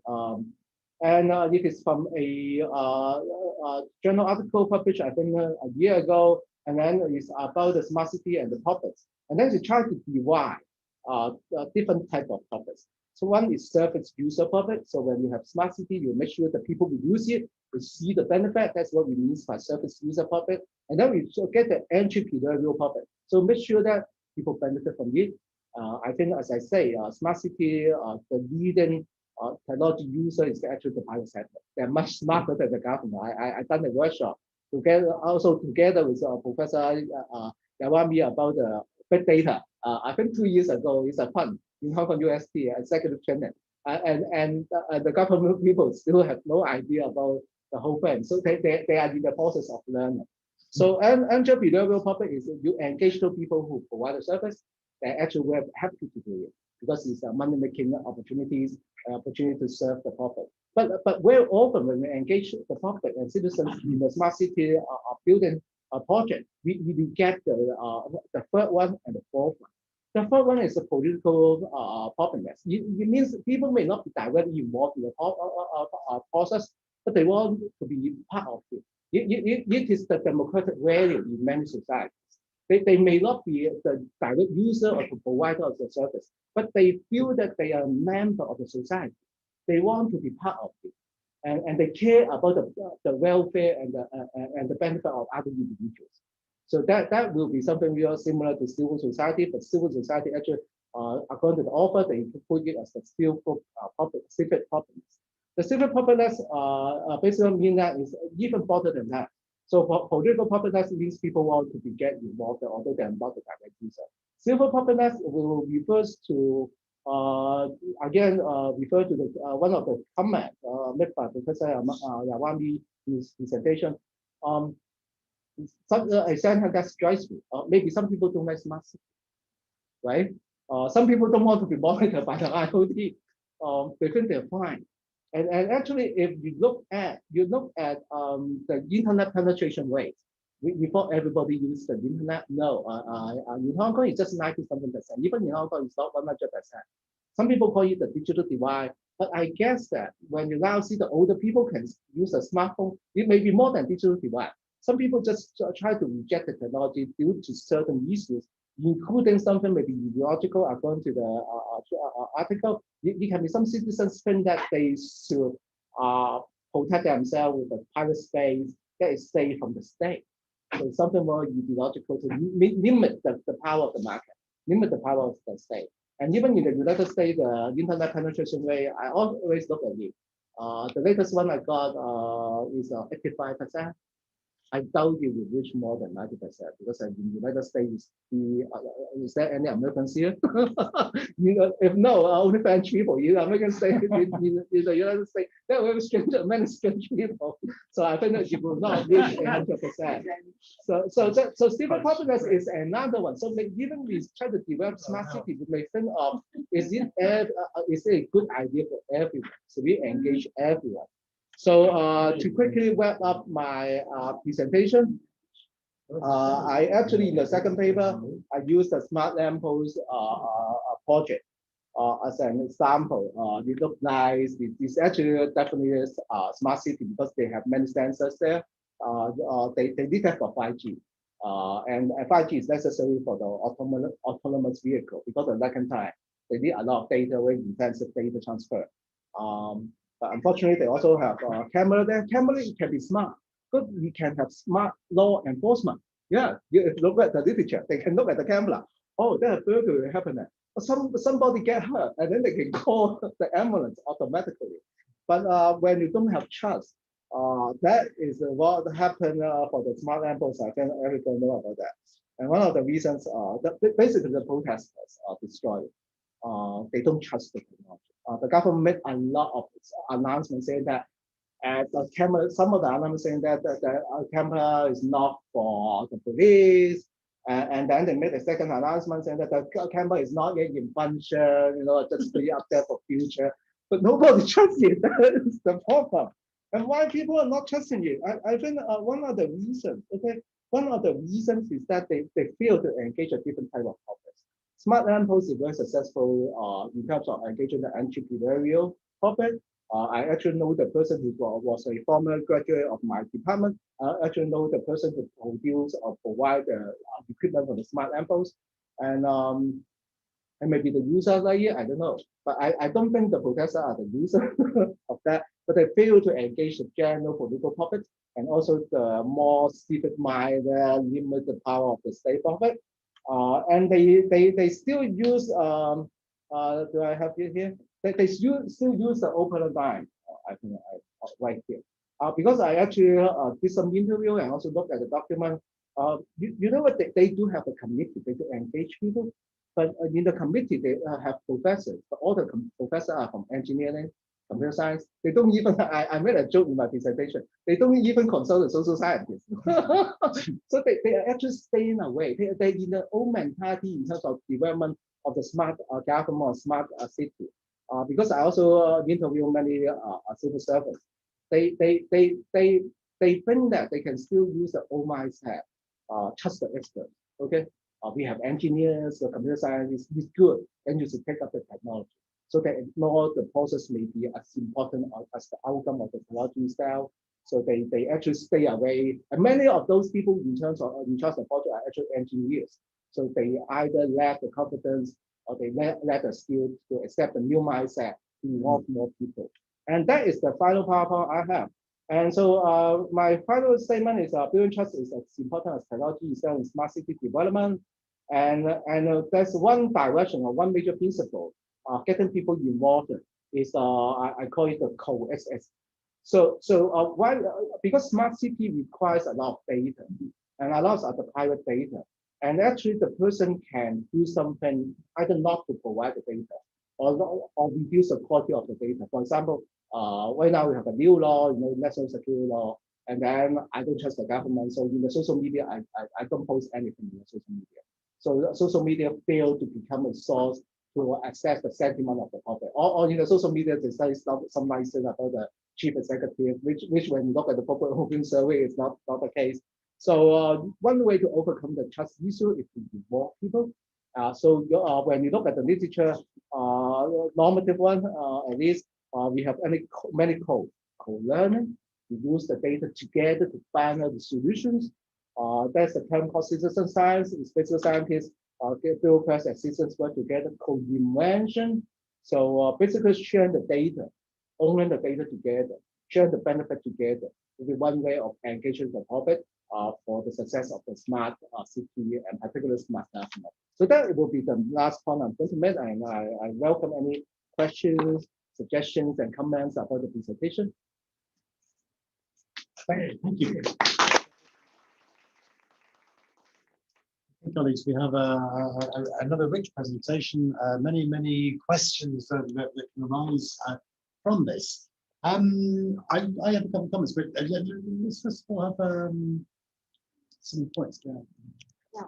So for the trust issue, we mentioned that but by the way, thanks for the very interesting. Thank you, Dr. Yeah, so my question is that how to build trust in a highly adverse situation, like in Hong Kong? That is a very good point. Actually, I made a recommendation to the government officials, but so far I don't think they're taking it. I think they need somebody in the middle. First of all, they need to avoid some very controversial areas. For example, if you just focus on that's the way I did the survey. We improve the air quality, improve the traffic, instead of talking about I want to do an open consultation about the political development. So we try to focus on more service-based areas as one point. And because the citizens don't trust the government, and I think that the other way also true. When you talk to government officials, they don't trust the citizens, especially young people, I would say. So I think one way of doing smart city will be creating some kind of intermediate organization who will be able to collect the data or monitor the process, provide some monitoring, checks and balances. I actually try to suggest maybe university would be a nice institution. So the government give the data to the university, and then the system provide it to the universities. And then we try to create some solutions to the problem with some transparency. And also transparency is very important in the process, in addition to the more trustworthy intermediate organization I just mentioned. Openness is very important. And another thing is they need to be able to share the data and use it for their own benefit. I think that is one of the principles mentioned in the data governance slide of Professor Yarime. Because we don't want confrontation. If we tell people that you provide government with the data, government use it for some wonderful benefits, then people don't trust the government, they won't do it. But if government collect the data and then share it back after maybe some aggregation, share it back to the citizens, they can use it for their own good, then they have more incentive of doing so. And in terms of the terminologies or the popular terms of data science, we call it open data and open innovation. So we need to make sure that the systems themselves can get back some of the data after some kind of transportation, de-identification, and they can use it for some of their own benefits. And we need to provide the citizens with some of the general ability to utilize the data for their own benefit. Because I have another lecture on open data. Even the Hong Kong government have the open data portal, but it's quite user unfriendly. And they put up, for example, they long time they changed it already, but when they set it up in the beginning, they put a PDF file. But PDF file is not machine readable. And now they change it. But on the other hand, citizens don't have the capacity to use it. I think some kind of training, workshop, UT can be provided, or software can be provided for citizens to facilitate the use of the open data. So a lot of times when we open up the data, either the data is useless or who are using it is the private sector. They have the resources, they know what they're looking for, and then they create an app and then people download it to make more money. But citizens still put them on the sideway and they're not becoming part of it. So how to engage them for meaningful purpose? We just not engage them for just engagement. We want them to participate. They need to see the benefit of engagement, and then we may be able to move forward in that process. Sounds like Emily. Oh, sorry. I guess it's a general question for Professor Yarime, Professor Wong, and also Professor Prof as well. General question: to what extent do you think the government in Hong Kong, or compared with other governments, are actually engaging social scientists on this question, on the question of smart city? Because as Wilson suggests, we are basically losing to the engineers and the computer scientists, and it's interesting the government knows very little about smart city, and they're relying on them. And I feel that social scientists are losing our voice? And to what extent do you think we can have? I think this project is a very good starting point. After listening to the presentation, I feel there's such a great need to advocate for certain policies. I think another question is maybe for Professor Yang, when you compare with other countries, are there any systems that allow citizens to opt out of the smart city? That's a good question. So maybe I answer the first question. I think that so far, not just social scientists. I think scholars are not involved in the high level decision making of the government. So I would say we should keep advocating it, and I think eventually it will change because that is part of the elements that make the smart city work. So I think eventually they will figure out that they need something more than just engineers. And I think in the process, we should lobby them or show them the evidence with experience and statistics from other cities, especially those cities that is comparable to Hong Kong. For example, we can look at Singapore, and South Korea is also very successful here. And actually, the citizens trust the South Korean government so much, they basically submit most of the data to the government. So thank you very much, Professor Wong. I very much enjoyed your presentation. I have a question on one of your slides where you present the tables comparing Shenzhen and Hong Kong, and about the objectives for government to use social media.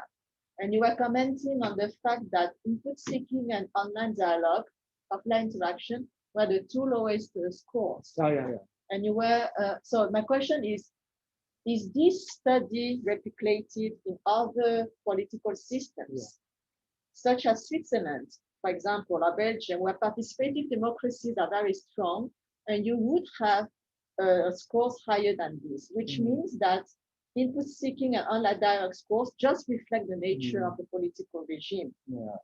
So if the system doesn't want to have any input seeking, just that just shows here. Or maybe in other democracies where input seeking is very important, the government may use social media. But maybe the argument would be also that even if in democracies such as Denmark or Switzerland, where input seeking is very strong, governments may not use social media because this is not the proper tool for that. They have public consultations, they have ombudsman, they have other due processes to scientifically measure the input of the people. During the summer, I did a huge study on Chinese Twitter and Chinese government using Twitter to reach out to overseas Chinese, especially in Europe. And we find out that the usage of Twitter and the input seeking was very strong, but it just shows that it was a input seeking that was very much in line, tuned to the line of the government policy. So it is input seeking to just tell themselves how beautiful they are. So I don't know how we can interpret this. I think in general, as I mentioned, it may not be easy to have real engagement with social media because some people argue that social media is not the best item for communication. But even so, the number here seems to be a little bit low. So it refers to the argument that technological capacity is one thing, whether the regime has an incentive or citizens have the trust to engage in that process is another thing. So it's too low to me. But I do not expect to be very high, but it's just too low. Kenneth, you have a question?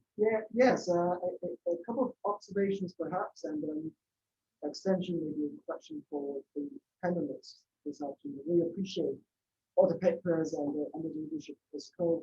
I've learned a lot, and I've been thinking very actively as well.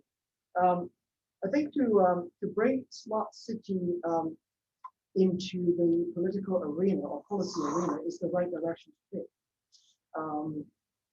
But that's where the Gordian knot is or has been as well.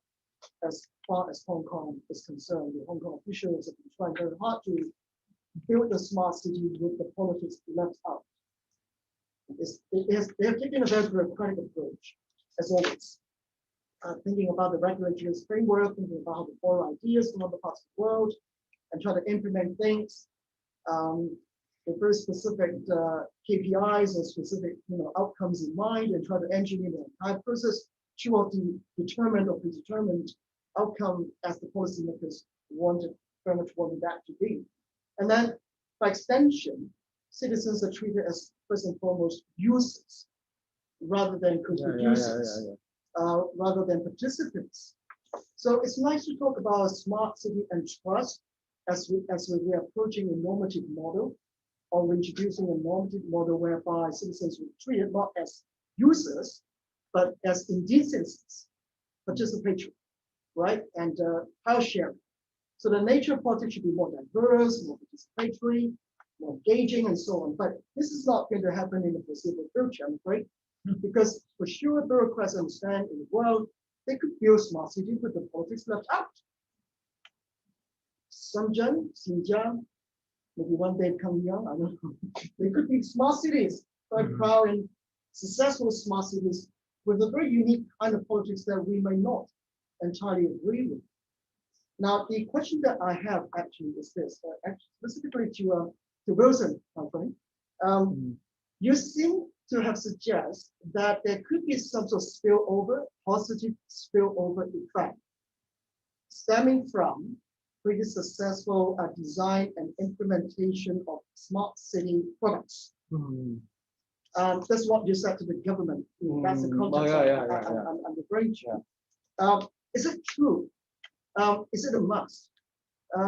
Especially in the case of Hong Kong, when we really have to struggle with ingrained contradictions. I think smart IDs and the successful implementation of smart IDs that we all have to embrace now under the law will really bring over some positive spillovers, leading to a bigger trust for whoever in charge in the government. I have some reservation to that kind of assumption about some sort of positive spillover. Thank you very much. My quick answer to that question will be actually that will be a question I may have asked Professor Ko, because when you did the survey, maybe we can ask citizens which area will they feel more comfortable in terms of having smart city first. So we need to have some successful case and try to avoid the more controversial portion like a smart lamp with a camera, a smart ID card. But because of recently, I looked at another, we call it Open Data, Open Competition Hackathon. It is a hackathon in Finland, in which they open up all the data of the air quality, temperature, the pollution level, which have nothing to do with humans. So that strikes me that when we have smart something, in a city of very low trust, maybe we are able to open up some data. Because when we talk about open data, smart city, we always think of people. People is very important, but we can also have smart city without people data. The project of the Finland is basically they have the air quality, temperature, pollutant particles in every corner, and then try to use it to open it up for people to write down fancy code then to detect the pollution and find some pattern there. So maybe in terms of smart city, we can develop something less controversial, like open up the pollution patterns in Hong Kong, so that we kind of figure out what's going on. But still, the government may find it sensitive, I would say, because when you use the open data to identify a problem, they will think that the government have to solve it, and the government hate the profit to pose them a problem. The government always wants them to solve the problem without the profit's knowledge. So, but I think asking citizens and bureaucrats to when the projects they would like to start first, or most feasible project in smart city will be a nice thing. And then you compare the answer from the politicians, bureaucrats, and the answer of the citizens to see whether there's some overlapping area, less controversial, and let's get started first. But this is exactly where the Hong Kong officials are never good at. Yeah, I know. Building. So we need to force them to change. Thank you. Terence. Yeah, I have a couple of questions. Yeah, sure. Yeah. Just read it out. Okay, this is from Professor Chris Hartley from Education University, when he says, is there any methodological challenge with measuring trust in the currently political problematic era? Then there's another question from Mr. Ben, a bit longer here. So let's read this one. Why is the smart ID so difficult to research on? How about including questions on transportation system and smart mobility in the service? Speaking of silos, how about breaking down the silos that exist within government? How can Hong Kong achieve cross-department cooperation within the public sector to meet smart city policy implementation? Science Park and Cyberport live up to their billing as catalysts for big ideas and change the thought leadership in smart city. How is your team working multidisciplinary-wise with computer scientists and data scientists and big data analytical tools? Okay, thanks. Thanks to Terence for relaying those very, very good questions. Very interesting. I mean, maybe I'll just quickly take a couple of those questions and then we'll sum up this very successful evening, afternoon, day, whatever. Yeah, I mean, I think the first question: how can you? Are there methodological issues about measuring trust in the current environment? Well, yes. I think there are always methodological issues about measuring trust. So in a way, I'm kicking it into the long side graphs in a way, because I mean, I think in any society actually there are key methodological issues involved in measuring trust. They're partly actually genuine methodological issues. You know, how do you which levels of analysis do you focus on? Which particular tools do you use? I mean, in a sense, all of those, but there are also clearly I think contextual issues that always need to be borne into mind. And there is issues about when projects are formulated and how projects evolve, you know, because they're formulated at particular stages of history and they evolve. And I think in a sense, a measure of how robust a project might be is how it can capture that iterative dimension in a sense. Now, so in other words, those questions, are they just linked to a particular time in history, or are they sufficiently generic that they're able actually to travel, do they have that traveling capacity across time? So I've got no answers to that, but it's a very good question. And second to the second speaker, yes, absolutely. I mean, those are all really good points for bearing in mind. Of course, is it that difficult to investigate smart ID? Well, no. I mean, I think in a sense we have to take smart ID, and this is where I come back to Wilson's very fine point now. So that we take actually series of these, you know, emanations of the smart city, and we interrogate both public opinion and our purposive samples. And in a sense, I think that's one way of triangulation in a way, whereby we can try and approximate a better answer. And I think those comments are very good ones. If I may just sum up actually our findings, I think the discussions have been great, and I'd really like to thank our two speakers, Professor Yarime and Professor Wong. They're really excellent presentations, and I think the level of my colleagues is also and my colleagues from geography from all over the place. Actually, there's been a great discussion here. So thanks a lot for that. We've certainly learned. Well, I've learned a lot actually. I've learned a lot today. I think we've had some great comments, some very nice presentations, a really quite high level of debate. And so thanks for coming to us. And hopefully we'll be able to maintain this dialogue in the future, because I think there is something we can do here in a fairly multidisciplinary sense. You know, I mean, we're coming at it from different angles, but I think we've made some progress, and certainly for our project, which is still at a very early stage. You know, it's been incredibly helpful in this. So I'd like to thank you for having come, and thanks to Shirley for getting it all together. So thank you, Shirley. Thanks to Terence for being here. And thanks for everybody.